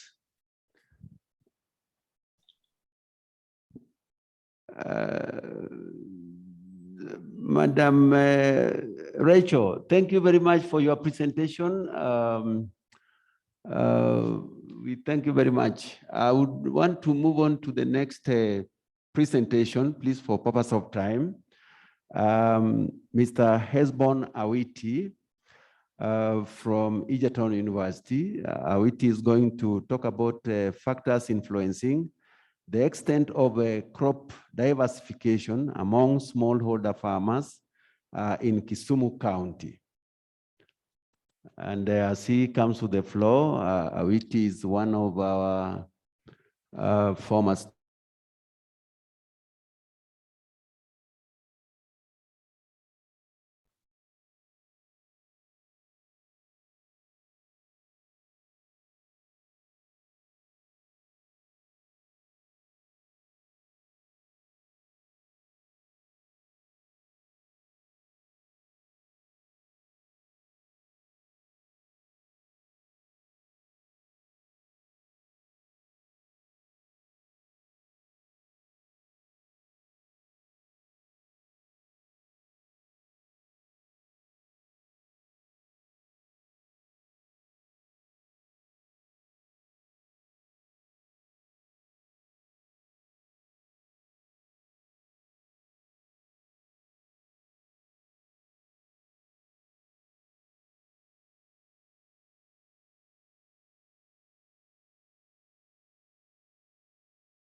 Kisumu County, Kenya. And I will take you, the content is introduction, the study rationale, the data, sources, methodology, study findings, policy implications, and lessons, and finally the conclusion. This is part of master program, my master thesis, as I've said, and I was working on response to climate risk, a crop diversification strategy among the smallholder farmers in Kisumu County. And now this manuscript that has been written and submitted for publication. And this work is under the supervision of Professor Gideon Obare and Dr. Eric Gido, both from Egerton University. And if you see the logo there, this work is funded by ARC, the African Economic Research Consortium.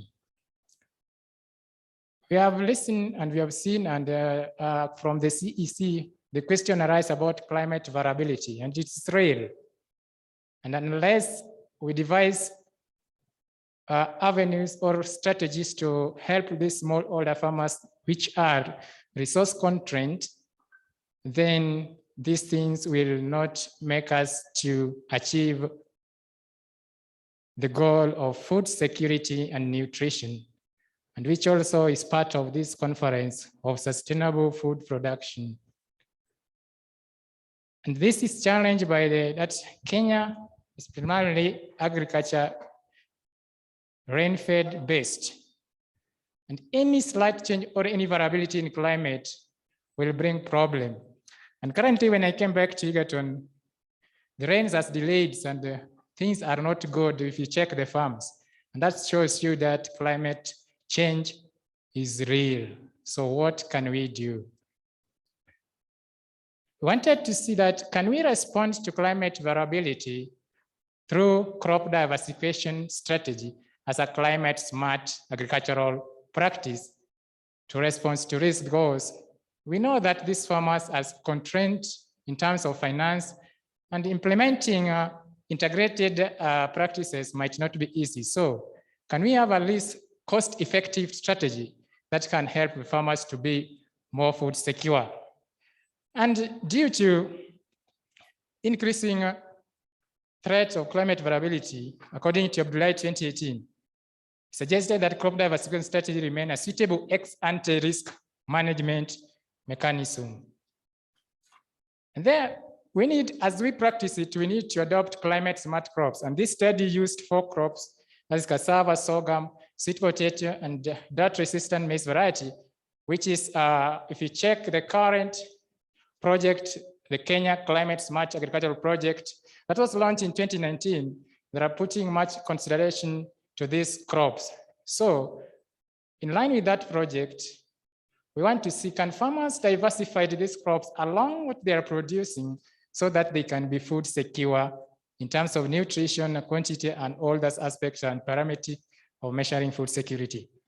The main objective of this work is to contribute to improve food security and nutrition among smaller farmers through production of climate smart crops and a crop diversification strategy as a climate variability. Specifically, we want to evaluate factor influencing the extent of diversification as a mitigation strategy, because it is real. So we need to try to mitigate so that we reduce the effect. The question remains, what are the factors influencing the extent of crop diversification and mitigation strategy? And this one is main key, according to the study rationale, to inform the policymakers so that when they are debating, we are going to have a roundtable debate. What factors are critical, and how can we integrate some policies like insurance policies and food and nutrition policies? And this one will come if we know the factors that influence the extent of practicing this strategy, which is climate smart. And then again, we need to promote adaptation to climate variability, because it is here with us for us to be food secure and nutrition secure among the smallholder farmers. The data was collected from 267 randomly sampled respondents, and it was based on these socioeconomic variables for patients, as well as percentage of crop diversification as a climate smart practice. Then we used a structured questionnaire. The data was analyzed using the Crux double ordinal model as specified on the slide, and we use the Simpson index of diversification to compute the index or crop diversification index, and that is how it was done. But then we evaluate the extent, and the first stage was the probability model to determine the participation to this, those who are practicing this strategy as a climate smart. And then this next stage is a transgraded regression model to examine the extent of crop diversification so that the policymakers can be well informed. The study findings reveals that 98% of the total respondents interviewed were practicing crop diversification. However, only 20.63% of those who are practicing crop diversification has embraced production of this combination of maize, cassava, sorghum, and sweet potato as climate smart crops. Then again, majority agreed that, 82% strongly agreed that, and 16% agreed that crop diversification improves household food security. The findings in terms of factors that determine the extent and the propensity to practice crop diversification: household income, age, household size, education level, market distance, and frequency of information access on climate variability, farm size, and household were found to be significant. However, frequency of information access on climate variability, farm size, and household size were found to be the major factors influencing the extent of crop diversification. The results were a bit bulky in terms of tables, so they are presented in Word. What are the policy implications from this study finding? Number one, we need to create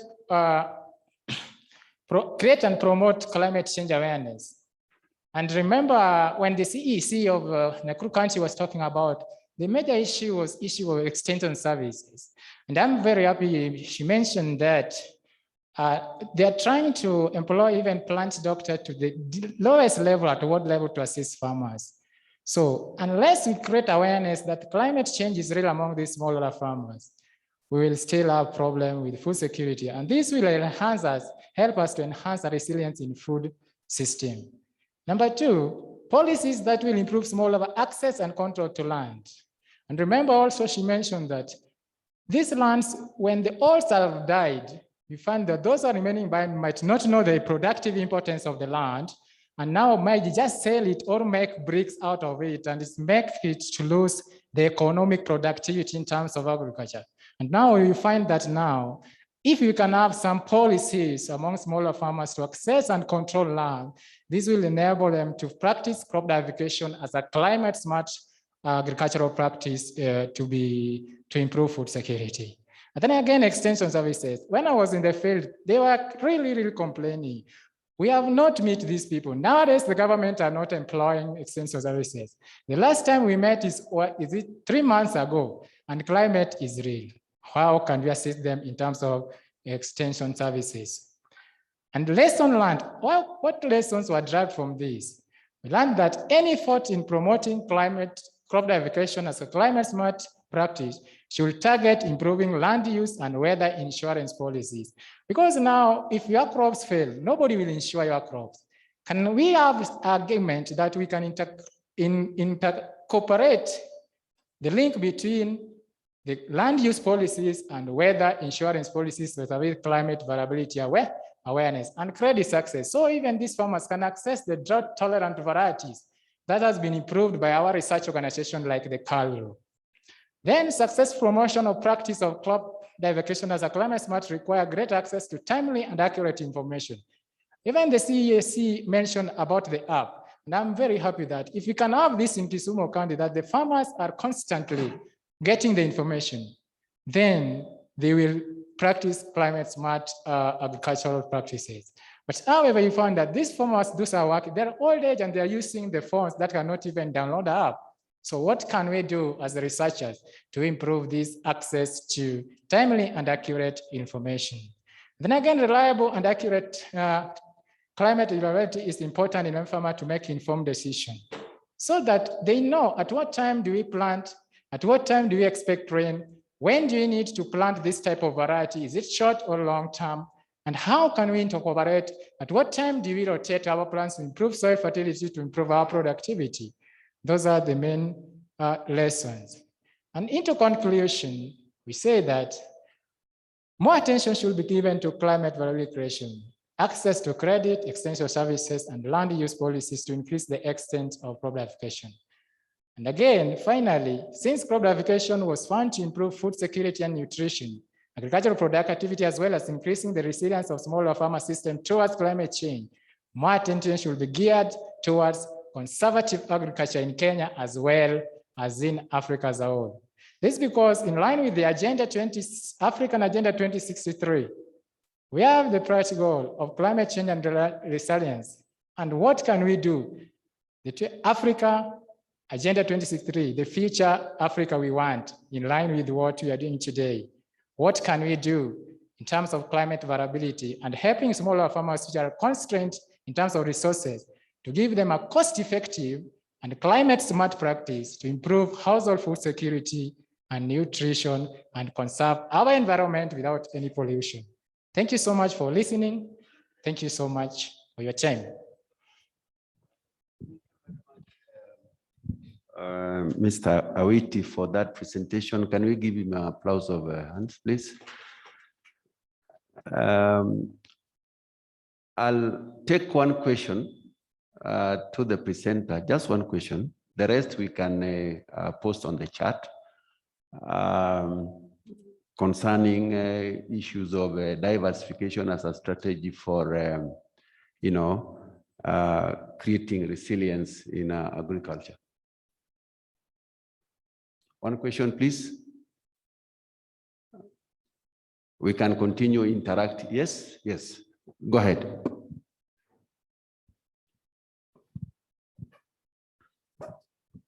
Thank you, Awiti, for the great presentation and quite relevant because that is my area of interest.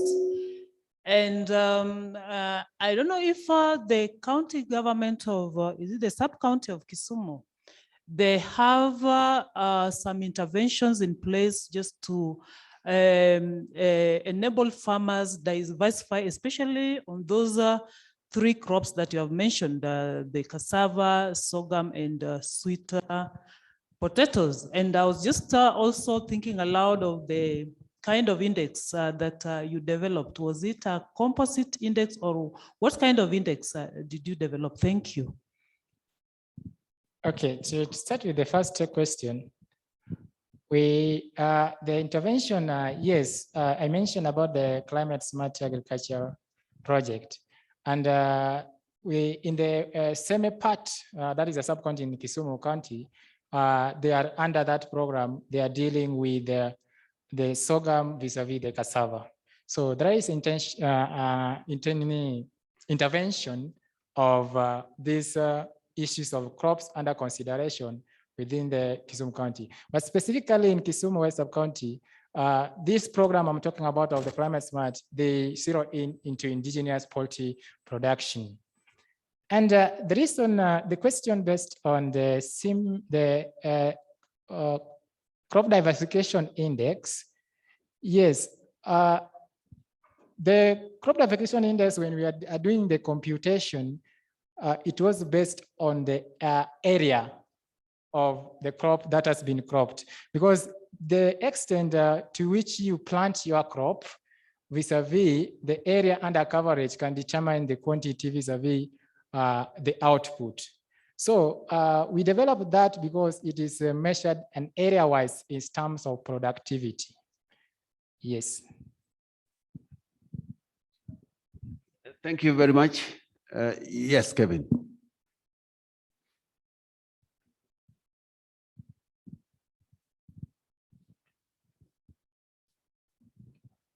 Yes, Esbon, thank you for the good presentation. However, I have a major concern. When you talk about CSA, yes, and your study was focusing on the crop diversification as one of the strategies, but you've just mentioned CSA. However, when addressing the issue of CSA, yes, we have the three pillars, that is adaptation, mitigation, and productivity. So I really don't know what your study was addressing, which particular pillar, because we also recognize that there are trade-offs and synergies within these particular pillars. Was it that you focused more on productivity and ignored other pillars? Or what was your study specifically addressing? Because when we talk about CSA, we would want to achieve all the three pillars. Yes. However, we recognize that there could be synergies and trade-offs. Okay.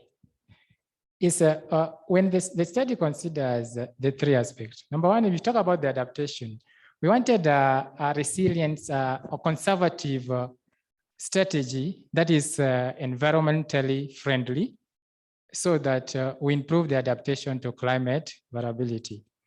When it's come to production, remember, like now, if you check the maize in the farm around Njoro, the likelihood of productivity will be low. So what about if these smaller farmers could diversify, either instead of producing purely maize, which is common among smallholder farmers in the rural sector, they can produce cassava alongside, so that in case the output is not good, they can still rely on the output of the other crop so that they can be food secure. And this was evidence. The farmers were reporting that last time I only get one gorogoro, one tin of maize, and my cassava did well. So I sell and get one bag of cassava. So to this study, it is covering the three pillars of the climate smart agriculture.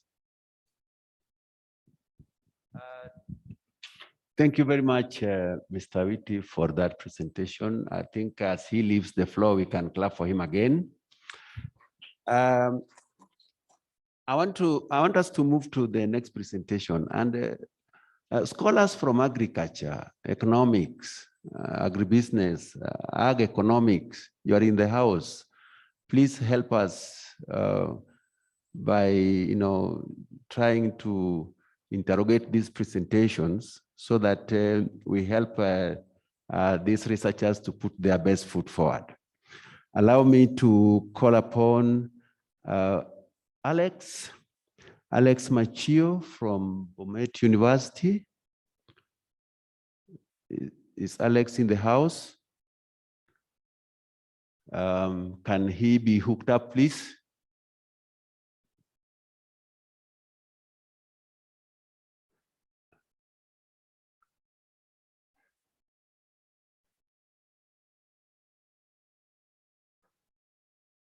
The guy is helping us with technology. Please, can we try to be a little bit faster so that we don't waste a lot of time?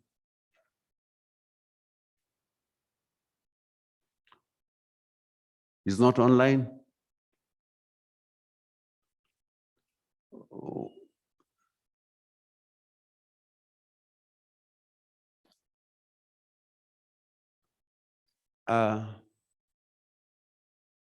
It's called Alex Machio.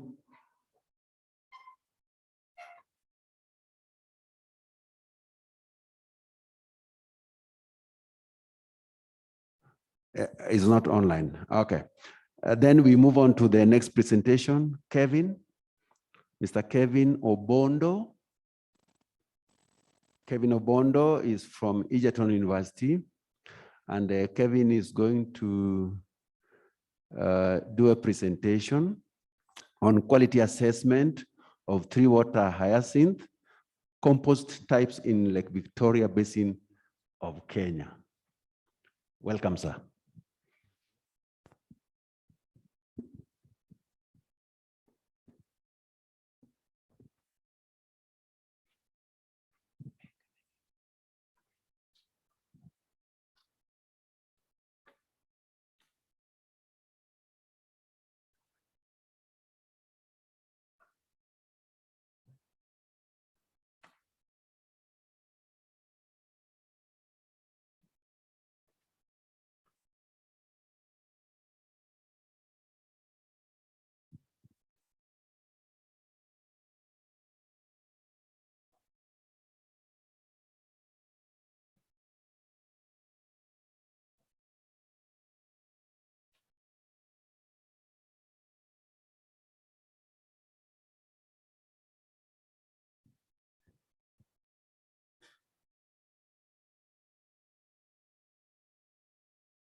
You guys have a problem finding the presentation? We can move to the next one. Mr. Bondo, your presentation has disappeared. Oh, I think you can allow us to move to the next one as you search for that one. Are you there? Is Mr. Kengere Tambo Daniel in the house? Daniel?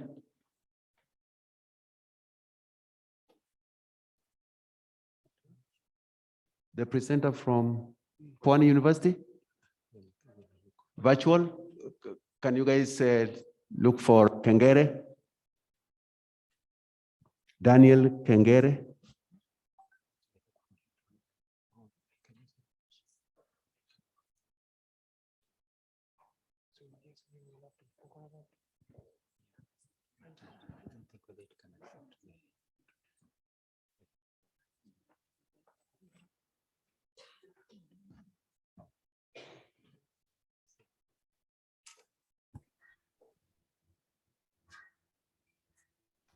Hello?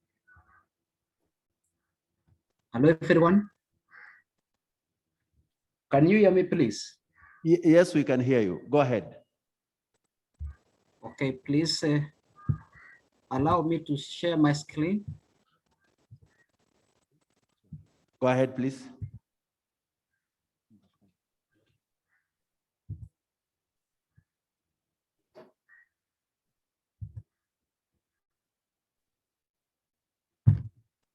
Okay, can you be able to see my screen? Yes, we can be able to see. Okay, thank you. My name is Kengere, as you can see on the screen, from Pwani University, doing masters in agronomy. My supervisors are Dr. Esther Moinda and Dr. Erisha Gogo. My topic of study is the effect of black shade net on water use efficiency for Chinese cabbage production within Kilifi County, Kenya. Of course, if I can take you through background information, cabbage is one of the integral part of human diet and very crucial in solving food and nutritional security problems. This said to contain phytochemicals that are anti-carcinogenic. It also reduces the risk of cancer, type 2 diabetes, cardiovascular diseases, and inflammation of digestive tract. This cabbage, of course, it performs well under the temperatures below 20. And if the temperature is above 20 degrees Celsius, it delays maturity, increase vegetative growth, and they lead to loose heads or no head formation. Their production in the tropics is constrained, of course, by climatic and endemic factors, which include moisture stress, high soil and air temperatures, high evapotranspiration, and unbalancing nutrition. Sustainable action, therefore, require an adoption of technologies that has the ability to modify the growth environment with minimal environmental effect. But therefore, we find that these technologies have not been exhausted. And for instance, we can use or adopt the use of shade nets, which has been used for quite some time in other countries, but here in Kenya and including other countries, it has not been fully utilizing so as to favor the production of cabbage in areas which experience unreliable rainfall and which are having relatively high temperatures. In China, for instance, you find shade nets are using to produce variety of crops during the summer season, where temperatures range between that 5 to 42 degrees Celsius. Therefore, this study aimed at investigating the effect of black shade net with varied intensities on the performance of Chinese cabbage in Kilifi County, which of course received unreliable rainfall and relatively high temperatures of about 28 degrees Celsius. The objective of this study was to evaluate the effect of black shading on water use efficiency for Chinese cabbage in Kilifi County. Another objective was to determine the effect of black shading on the growth of Chinese cabbage in Kilifi County. And the third was to determine the effect of black shading on the yield of Chinese cabbage in Kilifi County. Methodology, of course, two field experiment trials were conducted at Pan University Agricultural Farm, Kilifi County. The experiment was laid out in a randomized complete block design and replicated twice. The treatment which we were using include 0% shading, of course, which was a control experiment, 50% shading, and 75% shading, of course, using black shade net, as you had seen in the first slide. The amount of water which was used for irrigation or through was uniform among the three treatments. Data was collected, and of course, this data included air temperature, number of open leaves, quality of heads, and the water use efficiency, among others, which I never factored in this presentation. Then the data was analyzing, of course, was subjected to analysis of variance and of using general linear model, SAS computation package version 9.1. The means were ranked using Dan's new multiple range test at 5% level of significance. So the results, as I'm going to display them, beginning with the first objective, of course, the air temperature in season 1, as you can see on the screen. So on the right-hand side, this shows the maximum, this shows the minimum, the maximum air temperature, and on the right-hand side, left-hand side, it shows the minimum air temperatures. Of course, in week 1 up to week 12, as you can see, I think there is some small errors there. This is supposed to be the maximum air temperature. Of course, the highest, beginning with the first one, which was controlled. So the air temperature during the first period or the first session, all away from week 1 to week 12, was higher under the control experiment. Then the 50% shading followed. Of course, average it was 32. Then it was lowest in 70% shading, as you can see. Then the minimum, of course, this was taken early in the morning at 5, and the treatment which had the more temperatures compared to the rest, it was a 70% shading, followed by the 50% shading, as you can see the trend. Excuse me. As you can see the trend, and the control experiment had the minimal temperature in season 1. This was the same case in season 2, as you can see. The 70%, not 70, but the 0%, which is control, had the highest maximum temperature. As you can see, though, the bar graphs, which are black, represents the maximum air temperature under control, then followed by the 70% control shading, which had relatively low temperature compared to the control experiment, and the maximum temperature was lowest under 70% shading. But then when we come to minimum air temperature, shown by the line graphs, as you can see the trend. So the first one, of course, there's the 70% shading had more temperature comparing to the other treatment. Of course, as you can see the black line as it moves. Then it is followed by the 50% shading, also had relatively higher temperature, of course, for the minimum temperature compared to 0% shading, which was a control. And as I said earlier, these minimum temperatures were taken early in the morning, and the maximum temperatures were taken at the midday. Then the number of open leaves, as you can see on the screen, of course, if I can read what is at the low of the screen, that treatment means within a row followed by the same letters or letter are significantly different, are not significant different according to LCD at 5% or at 0.05%. And the stars, the two stars which you are seeing, it is missing data.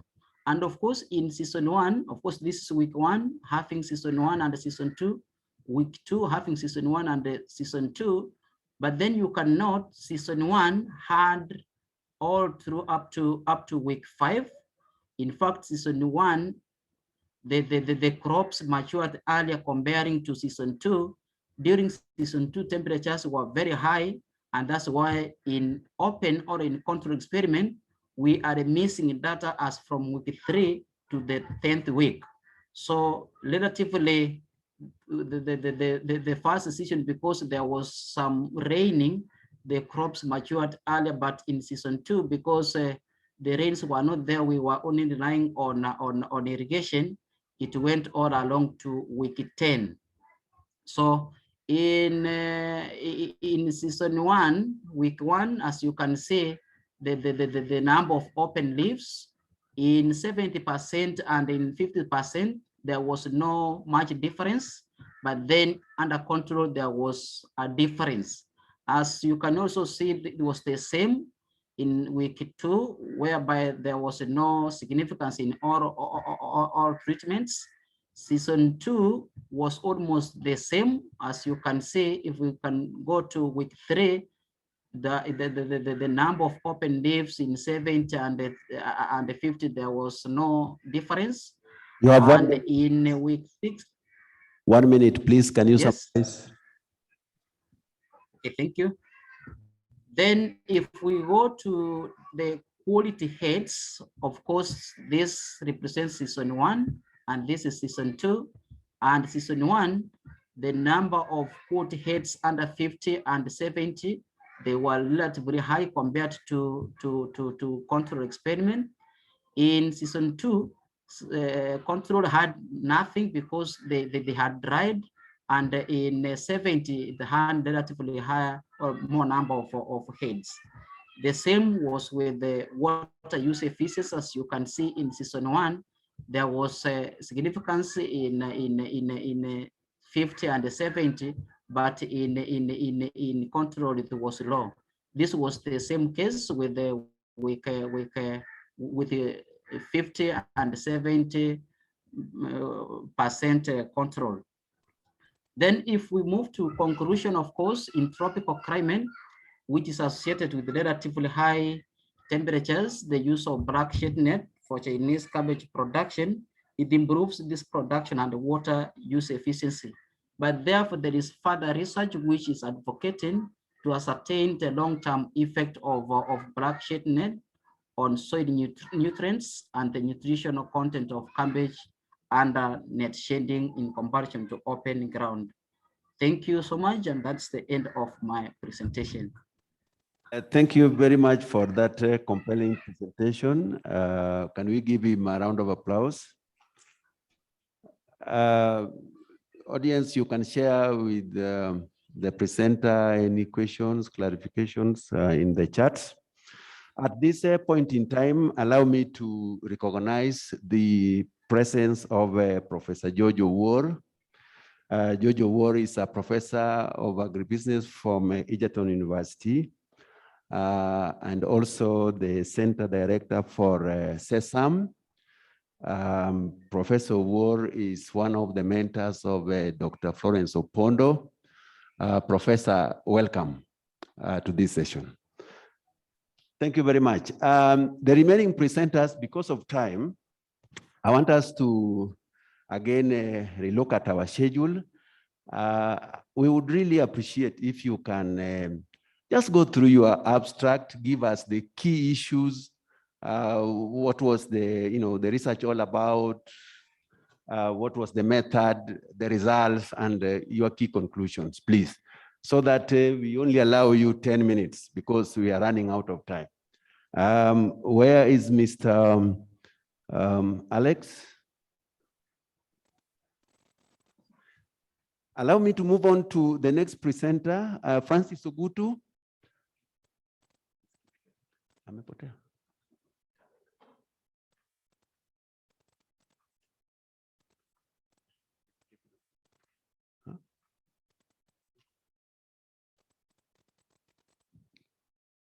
You're Francis? Okay, take the floor, please. Just have 10 minutes, please.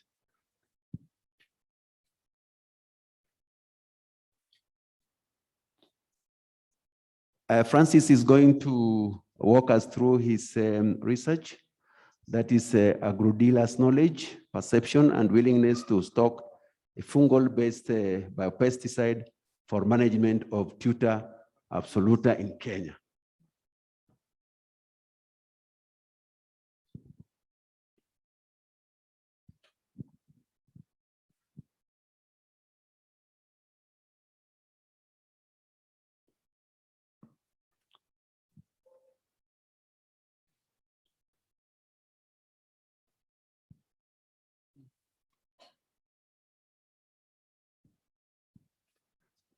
Who is this?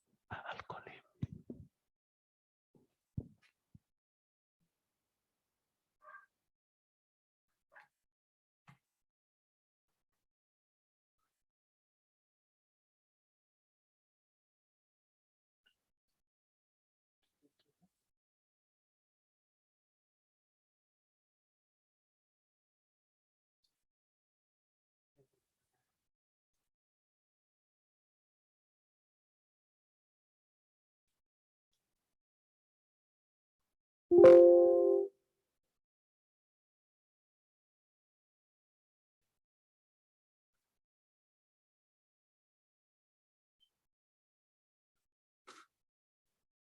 $10 minutes, please.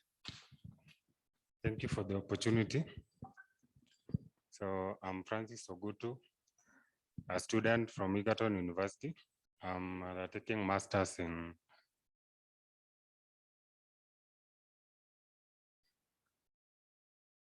Okay, thank you. So I'm currently assessing agro-dealer knowledge, perception, and willingness to stock a fungal biopesticide for management of Tuta absoluta in Kirinyaga County. So to the background, tomato is a popular vegetable extensively cultivated and contributes a lot to the economy through employment, income, and foreign exchange to the country. Now, Kenya being among the leaders in Africa, it has an approximately 410,000 metric tons, and the leading tomato producing counties in Kenya, Kirinyaga, Kajiado, and Taita Taveta, with 37%. So over the past years, tomato production has been intensified, but the yields have, however, remained low. And this due to impediments such as, and key among the impediments are is the leaf miner, Tuta absoluta, which causes damage of between 80 to 100% if not managed. Now, since the invasion of the pest in Kenya, tomato farmers have been relying on synthetic chemicals to manage this pest. Now, the synthetics are massively stocked by the agro dealers. There are also cases reported by Nderitu et al. About other practices which are used to control the pest, such as uprooting infected tomato plants, baiting, and killing the adult moth. Now, farmers use the chemicals because they are considered effective. They solve risk that come along with the farming. Now, the contribution of the chemicals cannot be underscored, but the chemicals have also caused a lot of damage health-wise and to the environment. There are also cases of pest resistance, residues in food substances, and cancer in human. Now, previous studies that have been done show that biopesticides are efficient in management of pests. And a case, for example, there is a case of the potato tuber moth, the rice ear headbug, and the oriental armyworm, as reported by Manikanta et al. Biopesticide therefore hold promises to replace chemical pesticides in the near future since they are sustainable. Now, due to the growing demand of the organic products, there is a developing notion on organic farming, which incorporates the IPM. The IPM is the integrated pest management, which involves mass trapping, orchard sanitation, and biological control. And biological control aspect take into account the use of biopesticides. Now, in partnership with private sectors, ISIPA is introducing a fungal biopesticide for management of the tomato leaf miner in an IPM approach. This study is therefore an ex-ante study to determine the agro-dealer knowledge, perception, and their willingness to stock the fungal biopesticide in Kirinyaga County. So the problem, agro-dealers are compelled to stock chemical pesticide due to the growing demand from the tomato farmers. And this pest causes huge damage to plants, that is tomato, and the frequent exposure of these chemicals. However, they pose health risks to human and the environment. Therefore, use of the biopesticide, which has been proposed in the IPM component to manage the pest,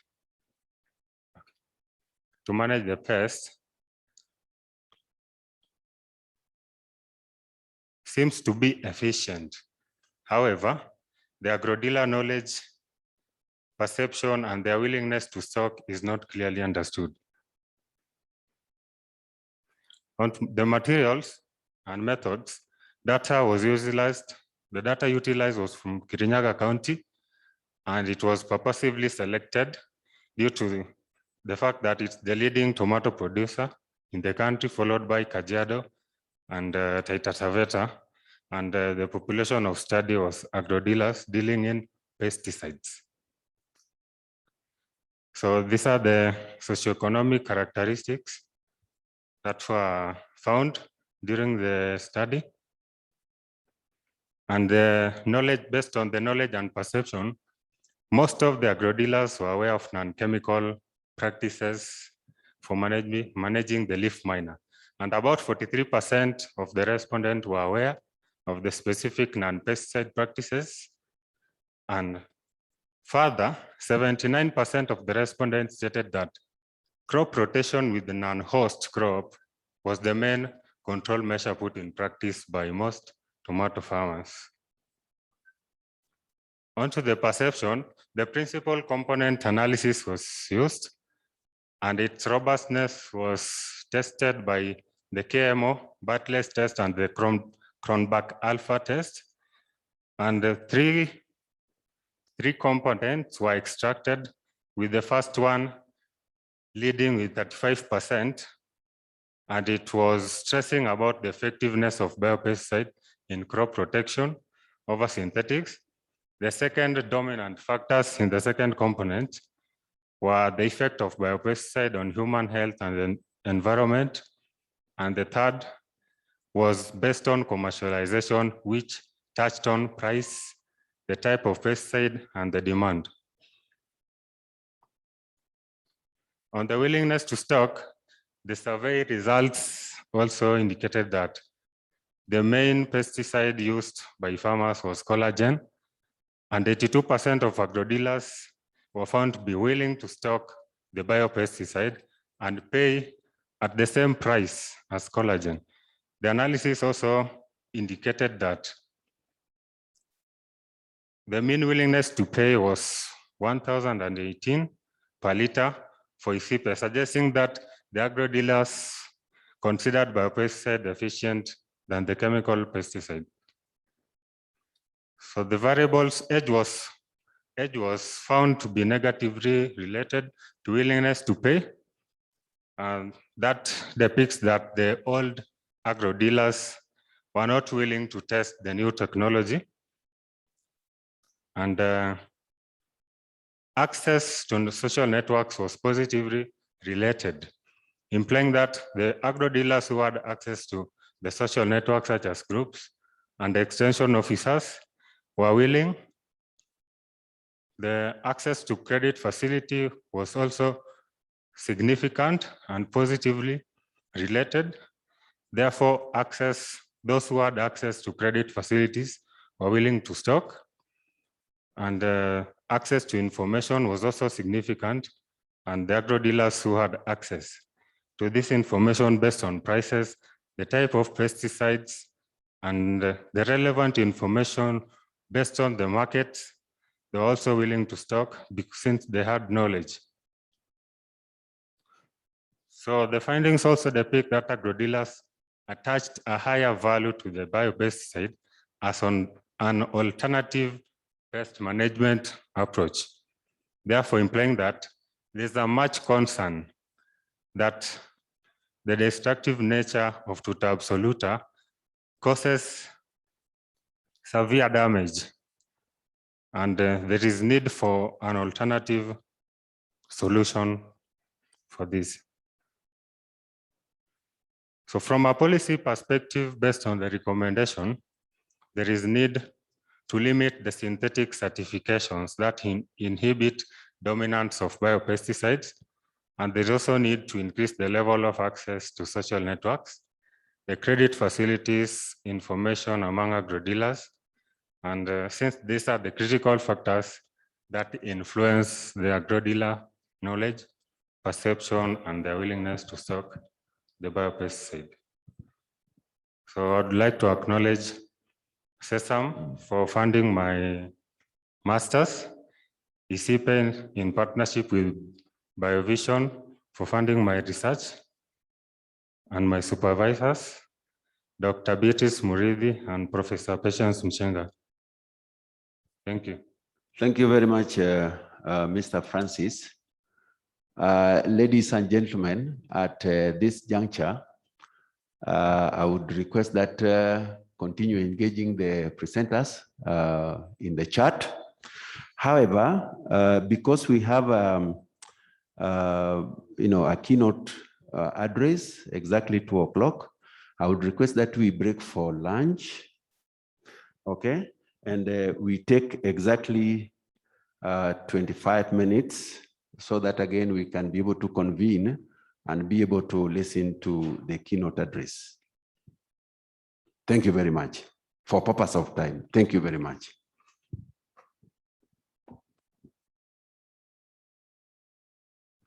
Those who have not presented, you still have your time. The 2 who are remaining, that is Mr. Kevin and Marcy, you have your time after the keynote address. We will start with you guys. Dr. Willie, you can guide us, please.